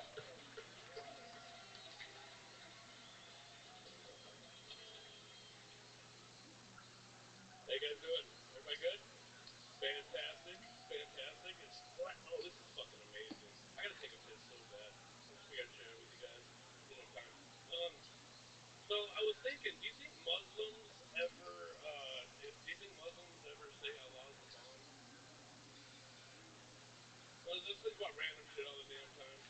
I was thinking like the best place to pick up women is probably Planned Parenthood, because there's a good chance they put out and things don't go well. Just a suggestion. You know what fucking sucks? I've been wearing hats my whole life, okay? Because I didn't want this cul-de-sac fucking thing. I don't mind it going bald, but why isn't it just all bald? Okay? Why the fuck is it just doesn't make any sense. You get the cul-de-sac, and what lie to me. There's lights. I can see you. Gleams. Anyway, this thing, this fucking island. Why is there a fucking island? Ugh. Wow. I'm gonna stop you right there, Ian. Holy shit. My God. Hi, Ian. How are you? Tony. Hello. Yeah. How you doing? Okay. Hi, Ian. Over here, buddy. Over here, Ian. I haven't heard of Oh that, boy. actually. Ian. Yo. Hi, pal. How are you, Hey, buddy? I'm fucking amazing. Welcome. How long you been doing stand-up, Ian? In total, probably 2 years, a year and a half, 2 years. Okay. Where at? Here. I moved here. Let's see, about 4 or 5 years ago to do fucking comedy, and the first time I did it was out here. When you moved here 4 or 5 years ago to start doing it, what took you 2 or 3 years to start? So I did it right away when I came out, and I did it and kept doing it, and then like things in life happened. What in your life? My dad fucking died. Okay. How did he die? Diseases. How many? Yeah, how many diseases? Several. Oh, they were the ones that. By the way, you almost made it sound like a fun pack. By the way. Oh no, it fucking sucks, dude. I love my dad. We were really close. He had a great sense of humor. And He did. Yeah, I don't know. This is bullshit. But like growing up Abbott and Costello and that type of stuff. Yeah. Okay. And what do you Fucking laughing. What do you do for work, Ian Simon? What's that, sir? Jesus Christ. You know what I thought of when I first looked at him? I gotta be. Don't take this the wrong way, guys. When you first walked out, I thought I've always wondered what it looked like if Shrek was real. Fucking wow. Yeah. And that's a compliment, guy. Thank you. Onions have layers and almonds have layers. That's right. Hey, guy. Ian Simon, what do you do for work? That's a good fucking question, Tony.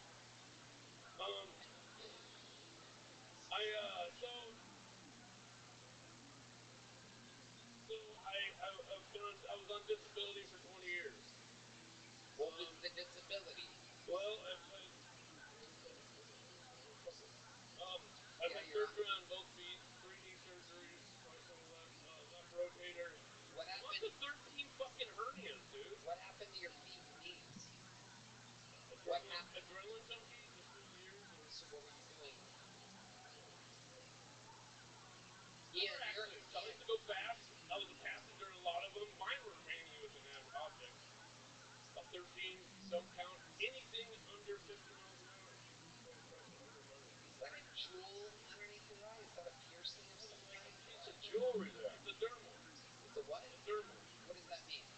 It means that they go into your face, they need a screwdriver and put a round razor on it. Okay, let me ask you this, Ian Simon. I'm going to ask you another question. So you're talking to I noticed during your set there was a part, because I pay a little bit of attention. I noticed the part where you were performing and you kind of went like that all over. Right? Yeah, maybe. Were you pushing one of your teeth into your gum line? At least 16. That's a different answer to a different question. Do you even know what I just asked you? Yeah, something about teeth. Yeah. So 16 what? Don't remember. Okie dokie. Ian Simon, everybody. There he goes. You shouldn't be out in public anymore, Ian. I think we got a winner here. You win the silver crutch, my guy. Take that home. You won the silver crutch. Take it. Absolutely. Yeah. You just handed a person a weapon on the Yeah. stage, Harlan. There he goes. And this is the guy with all the feet surgery. There he goes. Ian Simon, everybody. There he goes. There you go, buddy. There he goes. There you go. Bye-bye, Ian. There you go, buddy. You're going to need it for those feet blades. Okay. That was perfect. It was a perfect time. That guy has so much brain damage. You got that right. Austin police officer. I just saw when the curtain opened. Pretty sure he's just going to get arrested now, everybody. This is a real live show. Anything can happen. I feel sorry for that crutch, I gotta tell you. Well, anything can happen here. Believe it or not, that guy's been doing it for 2 years. Okay. Make some noise for your next comedian.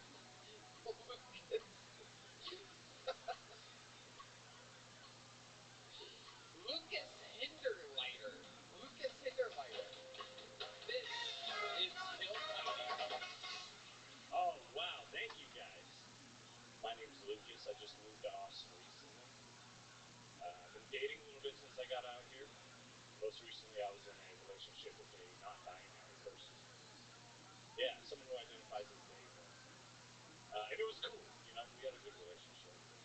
will say the hardest part about dating a maven is we would get into arguments, and I didn't know if I could hit them.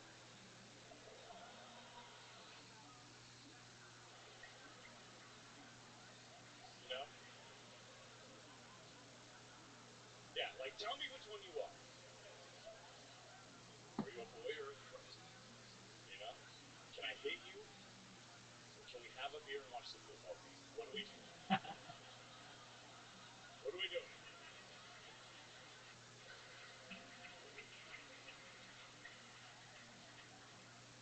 Thank you guys. A little bit about my name's Lucas Hinderleiter. People often, when they hear my name, they'll say things like, "Oh, Hinderleiter, that's a pretty German name. Sounds like a Nazi's name." No, and that's why I tell them it was actually my grandpa. All right, I'm His gonna name was. step. There you go. You got My it. bad. Welcome to the show, Lucas Hinderleiter. I'm happy to say you are the fourth comedian that went on stage today and the first one to do a joke. Congratulations. Oh, yeah. It's a shocking episode. If there was a reverse silver crutch to give out, he would get it right now. Well, I love that they didn't react to the molestation joke, but they really warmed up to the domestic violence. Yeah. This is a crowd that likes to see someone get what they deserve. Yeah. By the way, were you shrimping earlier today? What's going on here? You do have a look. You have a look like you were on a boat with a purpose. Yeah. Were you on a boat today? No. This is how you dress normally for land? No. No, this hat's new. I put this hat on today. I thought this was a good look. Where'd you get the hat from? Gas station. Yep. Yeah. I had a feeling. It has got gas station energy. Yeah, I thought it was black. It turns out it was green. Okay, yeah, it looks green. How about the shirt? What are you wearing? Who are you wearing? This is George from Walmart. Wow, incredible. More like Buy Curious George from Walmart. Yeah, take a sip for that victorious joke. Guest of the year. Okay, Lucas Hinderleiter. So welcome. Is your grandpa really Nazi? No, he fought in Vietnam. Oh, okay, perfect. For the Americans. Yeah, made all the Jews he killed really confusing. Yeah, that makes sense. I mean, Vietnamese, Jews, both good at hiding, both good at math. They have a lot in common. Okie dokie. Lucas, how long you been doing stand-up? About 9 years. 9 years. Where at? There you go. Red band. Yeah. A red band. Where's your sound effect, red band? You did it, buddy. That's a big one for you. That's a big one for my little boy, isn't it? Where's it at? Where's it at, buddy? You know where your sound effects are. Red band with a 999. German reference. Yeah, I started in St. Louis. St. Louis. How long have you been in Austin? Like a year. Okay. What do you love about Austin, Texas? I don't really, man. I don't really like this.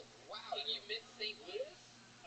Well, I lived in New York before I moved New York here. City. Yeah. And you prefer New York City. I like it. What do you like about it? I like the energy. I don't know. I like, you wake up, there's people walking around, it makes you want to get out of bed. Where you live out in the country here or something? You don't see people walking around? No, I live pretty north, though. You ever thought about moving downtown where people are walking around with energy? No. Well, you should, because we got that too. Okay. You don't have to step over migrants to do it. I like that part. Yeah. That's like, you like the migrants. My favorite part. You would. You're a Hinderleiter. Yeah. You believe in superiority. Yeah. I step on them. Wow.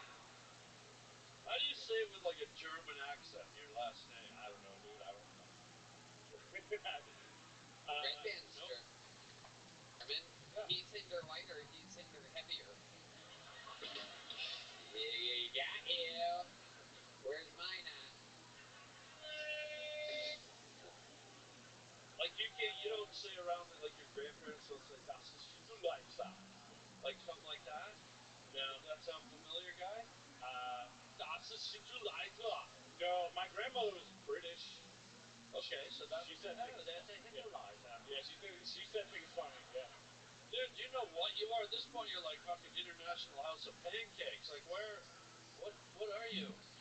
British, German? You're redheaded too. It's interesting. You look Irish. You're wearing green. You got red hair. You're like a little Christmas guy. Yeah. You're like the world's biggest elf. I get Irish a lot. Yeah. I also get people telling me I'm not redheaded. People tell me I'm blonde. I don't know. You know your hat's black, right? What do you do for work, Hinterleiter? I sell motorcycles. I'm a motorcycle salesman. I sold your producer a motorcycle. Really? Yoni? Yeah. Oh yeah. I sold him his motorcycle. He did. He got a secret motorcycle without telling me. I don't like my people close to me on motorcycles. It's very unsafe. I don't trust the other drivers. So I found out that he got a secret motorcycle one day. It's one of the two things he lives a secret double life when I'm not around. One thing he does is he has a motorcycle. The other thing is he has wacky Martin Scorsese glasses that he wears. Big producer glasses that he only wears when he thinks that he's not going to run into me that night. Yeah, isn't that funny? And every once in a while, I'll give him a rare night off, and we'll just randomly run into each other, and there he is, these big fucking Robert De Niro in his fucking prime glasses. These obnoxious, magnified, just big square, and I'm positive he goes from bar to bar going, I'm the executive producer of Film Tony. Oh, you can tell by my fucking blocked up glasses. Oh, I should get on my motorcycle now. I purchased from Hinterleiter. Yeah, that's what I want to see. I want to be walking down the sidewalk and see Elton John burning ants. When I sold him that bike, he told me not to sell you. He told me not to bring it up. He was very like. Really? Yeah, he was. Because I told him I was a comic and I signed up, and he was like, "If you get on, don't bring this up." I love riding BMW motorcycles. What kind of bike did you sell him? A Harley? A BMW. He's BMW. fucking. He went big. I care about the people close to me, and while Yoni is a very qualified motorcycle rider, driver, I don't like I don't like Jews on BMWs, and I don't like Jews on motorcycles. It's Awesome drivers. yeah. What about a Jew on an Indian? Well, you know what I call that? What? Dinner? Yeah. Call the old 2 for 1. Okay. Free red chicken. Put the fucking mic down. Lucas Hinderleiter, what do you do for fun? What are some hobbies of yours? You must have some Hinterleiter. collections or something? No, I Speak me, Hinterleiter. I mostly just ride motorcycles. Like, yeah. You ever hit an animal like you're riding? Yeah. What'd you hit? I hit a deer like 2 years ago. You hit a deer on a motorcycle? Yeah. Whoa, what happened, guy? Sound of a deer. Yeah, I was going like 45. I broke all my ribs on this side. They don't care about you. What'd you do to the deer? Yeah. Dude, I split that motherfucker in half, and so my dad had a couple drinks. He rode up next to me. He said, "I can't stop. I'm gonna get a DUI," and he kept riding. So now I'm laying next to the deer. We're both dying. What? And we're just watching each other take our last breaths. Welcome to another episode of White Trash Bambi. Yeah. This is incredible. Dude, was it at night? Yeah. You dummy, you would have been able to see the deer, and he would have been able to see you if you were just holding up some Hinterleiter. I hope I get hit by a moose tonight after that joke. So, let me ask you something, Lucas. Are you good at what you do? You good at selling motorcycles? Yeah. You know what we're going to do here? We're going to have you sell me a motorcycle. Me, the guy who thinks that they are generally unsafe. Meanwhile, I'll fly an airplane with double engine failure because I don't have to worry about other people getting in my fucking way. So now, you sell me a motorcycle. Lighting and action.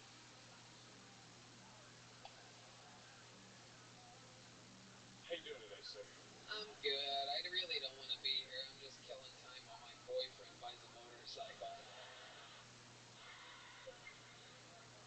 boyfriend rides. He rides all right.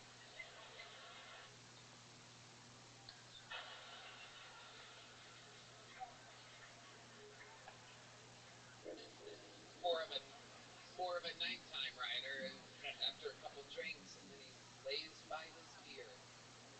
That's me. I'm the gay deer. Okay. So you're looking to ride with him?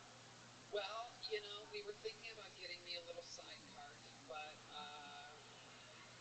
I kind of think I want to ride solo a little bit, go out on some joy rides at night, separate from the pack. Yeah. So you're looking to cruise. You're not looking to go fast. Yeah, cruiser. Cruiser? Okay. All right. What should I get? Harley for sure. Yeah, that's what all the gay guys get. Oh, okay. Yeah, for sure. An old Sportster? Yeah, little Sportster. Little Sportster. What kind should I get, you think? Tony, for you, realistically, I'm talking real. Tony Hinchcliffe. Yeah. I think you need. I'm 6'5". Yeah. Yeah. Okay. Yeah. You need a Rebel 500. That's what you need. Look it up. Okay. Why? Okay. Right. That's what I'm saying. Yeah. All right. Why a Rebel 500? I don't know. It's kind of just a bland, normal, like nothing special about it. Like, Jesus Christ. What the? it's like, it's every girl's starter bike. You know what? I'll take 2. Yeah. One for me and one for the guest of the year, Harland Williams. Well, if it's a girl's bike, just give me a Rebel Wilson 500. How about that? There you go, Lucas Hinderleiter. Anything else crazy we should know about you before we go? Mr. Petronella likes the motorcycle person. No, happy to be here. You did good. You did damn good, yeah. Lucas. Sign up again. Here's the big joke book. We'd love to have you. Very funny interview. Funny stuff. Lucas Hinderleiter has arrived to the Kill Tony universe. Not bad. Are you really going to get a bike, bro? No? I used to ride a Honda Shadow around. Really? Yeah. What's that like? Oh, it's like a chopper bike. Oh, the Shadow. Rode around Nagasaki and Hiroshima. There's shadows everywhere. Wow. I had a Shadow once, and then I hired him as the bass player in the band. Steve Madden. He goes great with Russell Brand, by the way, I gotta tell you. Yee-hoo! This podcast is sponsored by Tecovas. Anywhere worth going is worth going in good boots. Find your perfect pair of good Tecovas. Ever wondered if you can pull off boots with your personal style? You owe it to your feet to put on a pair of Tecovas. Being confident isn't about being different. It's about being yourself. Find comfort in the traditions of the West and confidence from making it your own. Tecovas crafts quality Western boots for everyone, from generational ranchers and lifelong cowboys to people like me that just moved to Texas and are looking to blend in with the pack. First-time boot buyers. Right? Tony, my Tacovas are so comfortable.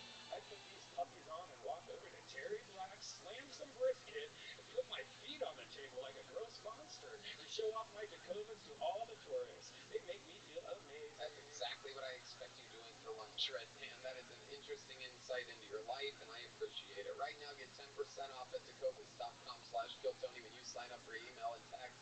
That's 10% off at tecovas.com/KillTony. Tecovas.com/KillTony. See site for details. Tecovas. Point your toes west.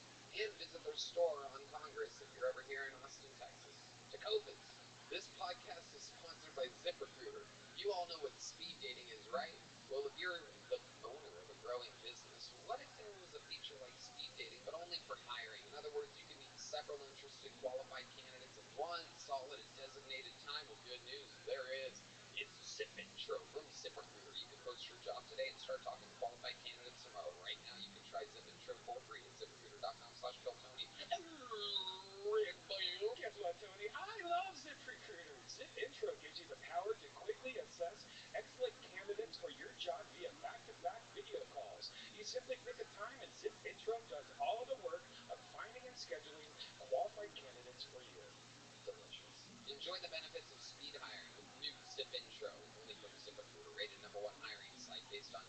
try ZipIntro for free at ZipRecruiter.com/BillTony. Again, that's ZipRecruiter.com/BillTony.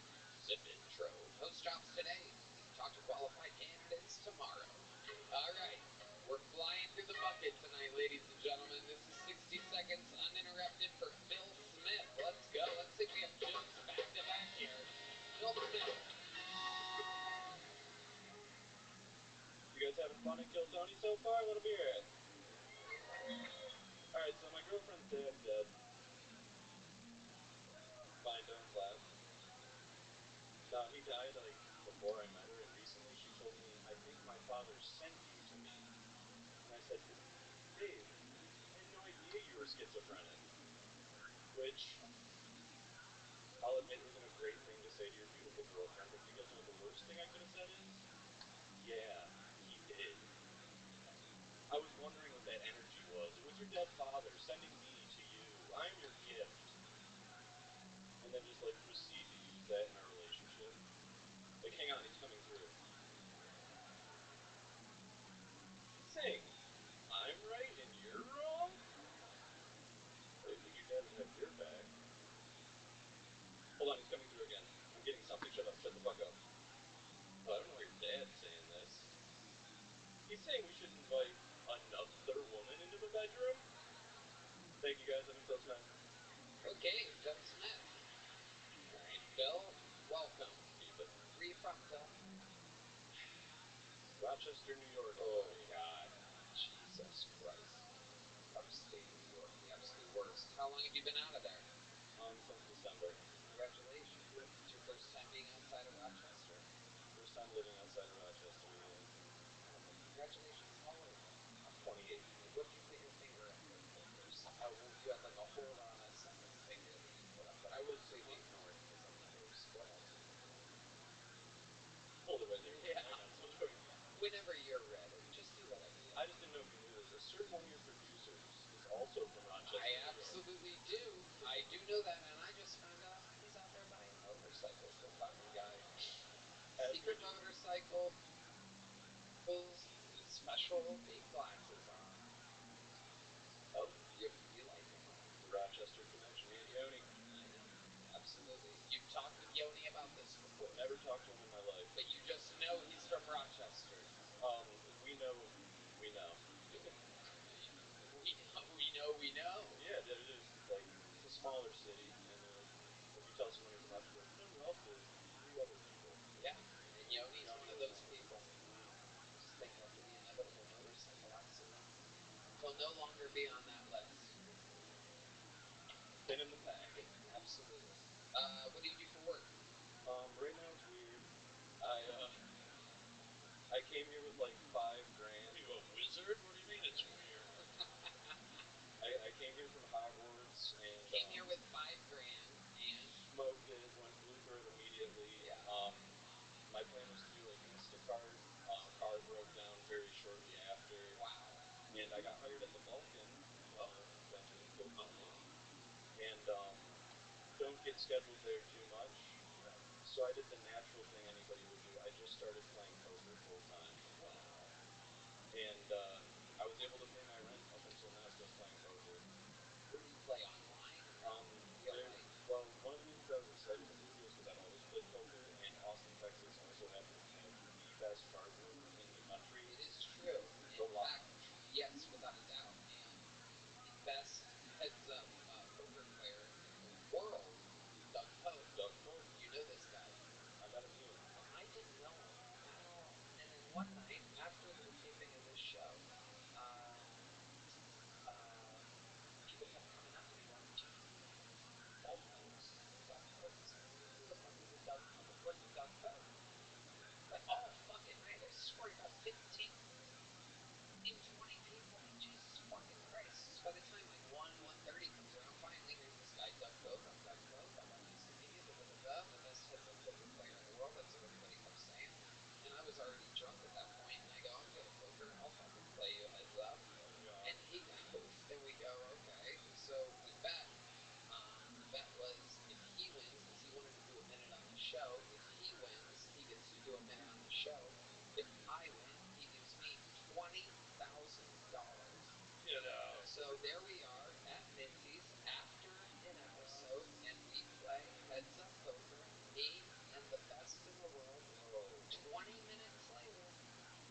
who won $20,000 me. Thank you. Come on. For real? And at that point, since it had only been 20 minutes, but I was kind of warmed up, I go, I'll tell you what, even though I won, let's go double or nothing. Let's go $40,000 versus Real bad. a minute of stand-up comedy. And so I won $20,000. We doubled the bet to 40, Oh, dude. and he's going to be any day now. He's going to be popping in on the show. So yeah, he won. He won that second game. So be on the lookout for the best heads up. It was so much fun. No, it sounds stupid. You well, silly. Yeah, silly's fun. Is he hot at least? Oh, red man. God, you need to really like give up on the carbs of drinking or something. He has a bet right now. He has a bet right now for like $250,000 that he has to get down to like 2% body fat. I don't know anything about that, but I'll tell you this: is we had a hell of a good old time playing poker, and I can't believe that you're able to make a living doing it. Well, I was. I paid my rent up until now, and in the past few weeks had like a $4,000 downswing. So all in all, in Austin, I'm currently up $1,200. But How are you going to pay rent through the end of this month? I mean, I gotta hope I can make this $1,200 work. In the What's your savings, rent? 1,000. Okay. But I'm gonna have to play more poker. Dish the dirt. Yeah, let's do it. So she's a new girlfriend. I met her at Freakin' the Cave. We were there for Banana Phone. Freakin' the Which Cave. I do want to let you guys know there's a free show every Sunday called Banana Phone. It's like Catholic. Let's not plug your shows on your girlfriend's back. Let's go. Come on. I was there for that, and I met her, and I thought she was really hot. She is really hot. She's way out of my league, and we just started small talking. It was going great. I bought her a drink, and it got to the point where we sat, watched the show. I walked into her car, and she goes, "Just so you know, I'm married." Okay, and then what? And then I was like, "All right, well, I'm totally mature enough to be in a platonic relationship with a woman who's married." You're in a platonic relationship. No, that's what I thought at the time. Platonic. That's the right word? No, that's when an earthquake happens. Yeah. What's the word for platonic?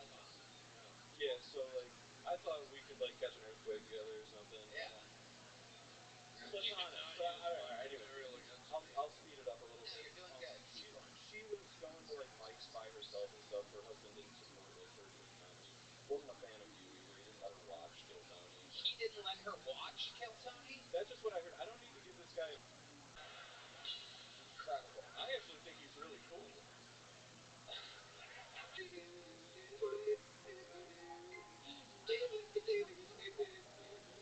Yeah, Kelly fucking Clarkson. Yeah, Kelly fucking Clarkson. Goddamn ABC network I'm competing against. Kelly Clarkson was right. He's a bitch. Someone called him. Can't. What else is going on? Well, you don't really have to act to do that. Wait a minute, what the fuck is this? New minute from Cam Patterson. Hello there, this podcast is sponsored by Open Phone. If you're running a business, you're leaving money on the table. When every customer conversation matters, you need a phone system that keeps up and helps you stay connected. Just moved to Austin. On the contrary, I do not have two sisters named Elizabeth Love. Okay, that was stupid. Sorry. Okay, that was stupid. Sorry. Yeah, I did just move to Austin. Yeah, I did just move to Austin. My husband died last year, which is, pretty unfortunate. But men don't like to be told that women are better drivers. So, as a woman, I've just proved something. Okay. I did always tell him I was a better driver. Unfortunately, it took for him to just take me a little too seriously. I've pretty much lost everything that's in my head right now because there's a giant light shining in my face. Anyways, I also have anxiety, so anytime that I masturbate, I immediately think of my dead mom. Like, I know I'm shaming God. Here, did he? No, just his head real hard. How did he flip his truck? What happened there? He was just trying to go off a ramp and just couldn't do it right. Going off a ramp. Yeah, just like an exit. Oh, okay. An exit It was like ramp. 2 in the morning, it was both factors combined. Was he drunk? Okay, a little bit. By a little bit over the legal limit? Probably. Probably. You never asked. I mean, we parted ways that same night, so I would say. You broke up with him that night? No, he literally parted ways. We were we were together that night. Literally went apart, and then he. What were you guys doing together then? We were at a strip club. Okay, so you and him were at a strip club. You and your husband. Yes. Did he leave first, or No, we left together. You left together. He was parked one way, I was parked the other. We were driving separate cars. Driving separate cars. Were you behind him? No. You were in front of him. No. You guys went to. We got into an argument that night. Oh, wow! Oh, this is there's very, talking. very interesting. Amazing. Okay. Yeah. But you're over it now. How long ago did this happen? It'll be a year on the second night. Wow, you got over it real quick. Okay. Very cool. I like it. Do you have a boyfriend now? Nope. You're completely single. I'm just trying to find one. Moved out here for this. You moved here from Georgia just for this. How long ago did you move here? I just moved 2 weeks ago. 2 weeks ago. Awesome. I think you're missing the point. It happens. I think everyone's wondering. Let's do it. What do you do for fun, Liz? What do you do for fun, Liz? What are some hobbies? What are some hobbies? I have jobs that I want to do. I have jobs that I want to do. So that. With your mom for over a year. Tarshoon. Thank God he walked out that horrible cringe joke I did. Yeah, that was crazy. It was the 39-year-old reference, I do believe. But it was good. It was good. It was good. But death by an elevator. I learned something new every time I have Harlan on You the know show. Prince died in an elevator, right? Uh-uh. He had an elevator in his mansion. They found him dead in his elevator. Really? Yeah. No, that was Whitney Houston, dude. Thinking of the guy Prince died in his elevator. Just ask him. He knows. It's okay. Right? You know. I know that Harry Truman was killed by a volcano. Yeah. Where did you learn that at? I was just scrolling Instagram and just popped up. Yep. That's where you get all the great history teachings. There's no doubt about it. Not many people know that at all. In fact, nobody knows that because it definitely did not happen. But Harry Truman was killed by a volcano. This is history with Alex Tarshoon. Very excited. So you got a brand new $75 suit off of Amazon, and you're still rocking the do-rag. Yeah. That's always going to be part of you, isn't it? Yeah. One do-rag, no socks. That's the dream. Do-rag, don't socks. That's what they say. And Alex, you work at a pizza place. Yeah, I do delivery driving, and I also I actually play the trumpet while I drive, which you only need one hand for it. You play a trumpet while you drive? Yeah, I play the trumpet while I drive, and I use the little flaps, like the sun visors, with like the music on it, so you can kind of read it. You have a trumpet. You have a trumpet with you? Of course. With you right now? Yeah, I brought it. You brought it? Yeah. Get this fucking trumpet. Here we go. You got it. Oh, he got that one note that you missed. Oh, shit.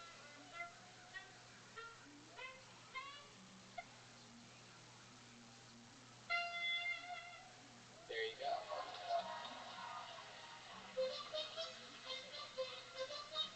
Red Band's jumping in with his trumpet sound effect. This is just a free. How about we start with some speech therapy classes? How about I think we know about. Right, yeah. I know Portland well enough to know that those are the types of people that think they have it all figured out. I'm in the circle. Perfect. I finally got closure though, because I told her I got killed Tony, and she was like, "Good for you," but you know he's a bad man. Right, yeah. And I was like, "Oh, Yeah, those Portland people. I'm the bad man. Meanwhile, she lives in a neighborhood where people in cars are rolling up, pulling guns on innocent people. yeah, But I'm the bad guy. yeah." Because I said something. Some words. I said words. So, Alex Tarshoon, what else is going on in life? Well, Monday was good for me. Last Monday. Tuesday was kind of rough.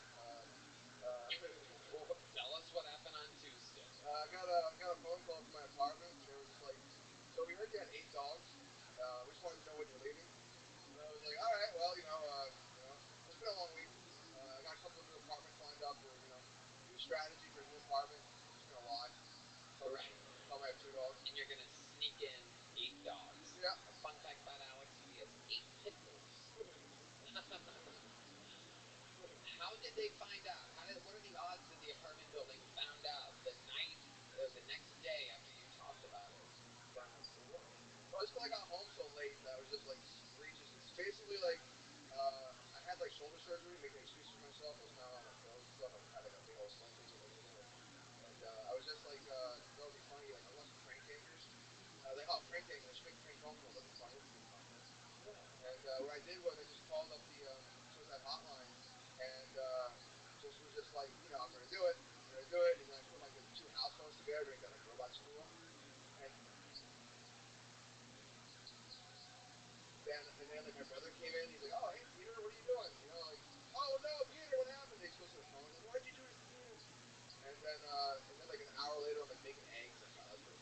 Dude, I'm about to kill myself right now. Let's move this along.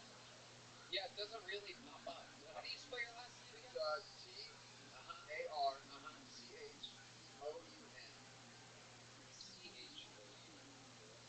That sounds sort of French, dude. There's a French bloodline.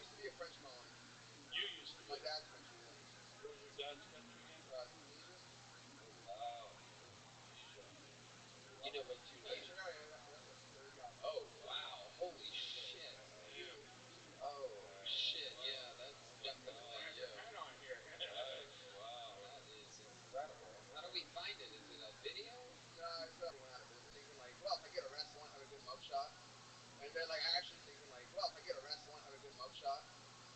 Hair completely braided at that point?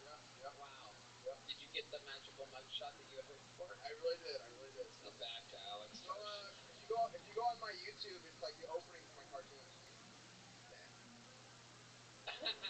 you go. Yeah, Red Band keeps trying to Google your cartoon. You don't have to go to ChatGPT. You don't have to use that kind of technology. Red Band's really ramping up to say something No, here, I mean, everybody. why do you wear that hat every week? Yeah, William Mott. So I got him. They jerking off really hard. Oh. Okay. Yeah. I still did it. You're left-handed? Yeah. Absolutely incredible. Great story, and then he wrecks it at the end. I've never really seen him be like, oh, he's saying the phrase that I said, but he definitely says things he should not. I'll say that. And he thinks Steve is cheating somehow. Really? Yes. He thinks that the host is cheating. Yeah, because the black family actually wins a lot, and that blows his mind every time. Like he'll sit there and he'll be like, that's on the board, that's on the that's bullshit, that's bullshit and a half. And then he'll be like, the black person will answer and be like, hey, why would anybody think that? And then it's ding, and he goes, this is bullshit. And he gets Oh, I love it. Oh yeah, It's incredible. Do you ever video record him watching it? Not at all. You should. I would love to do that. Yeah, that's a great idea. Turn this bit into a fucking reality show. People would love to watch a racist old guy fucking watch The Feud. I mean, I always say that, like, kind of watching it, if I've been gone for a while, I forget how racist it is, but like, I love my grandpa. So when I go back and watch Family Feud, it almost feels like cracking open a cold one after an AA meeting. I'm like, I can't enjoy this, but goddamn, does it hit the spot every single time. Every time. Does he ever watch basketball and yell the same shit at the white people? No, he refuses to watch basketball.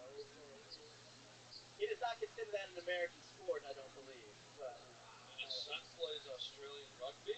yeah, oh, I don't know about that. He wasn't happy. He wants me to be an engineer, but I got a little sad. I don't know. You're doing just fine. Thank you. What's the most racist thing you've ever heard your grandpa say? I actually have an answer. The most racist thing Welcome, my Mix grandfather Aquarius. said doesn't even involve the N-word. I was at an American Legion Hi, wedding. Daddy. Y'all ready to play? Yes, we are. Audie, are you there? Okay. Hey, Addie.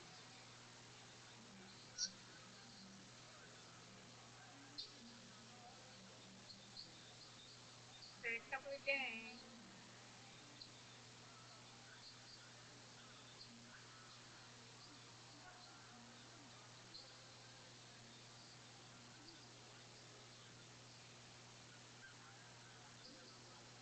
Hey.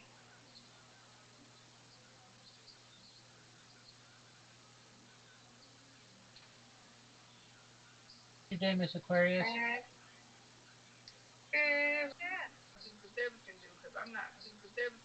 I'm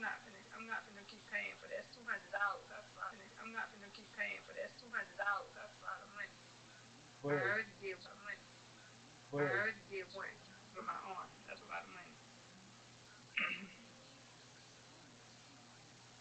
Y'all know I'm dealing with tingling and going on, but y'all know what it is. So I'm not gonna sit up here and keep going on MRI for that.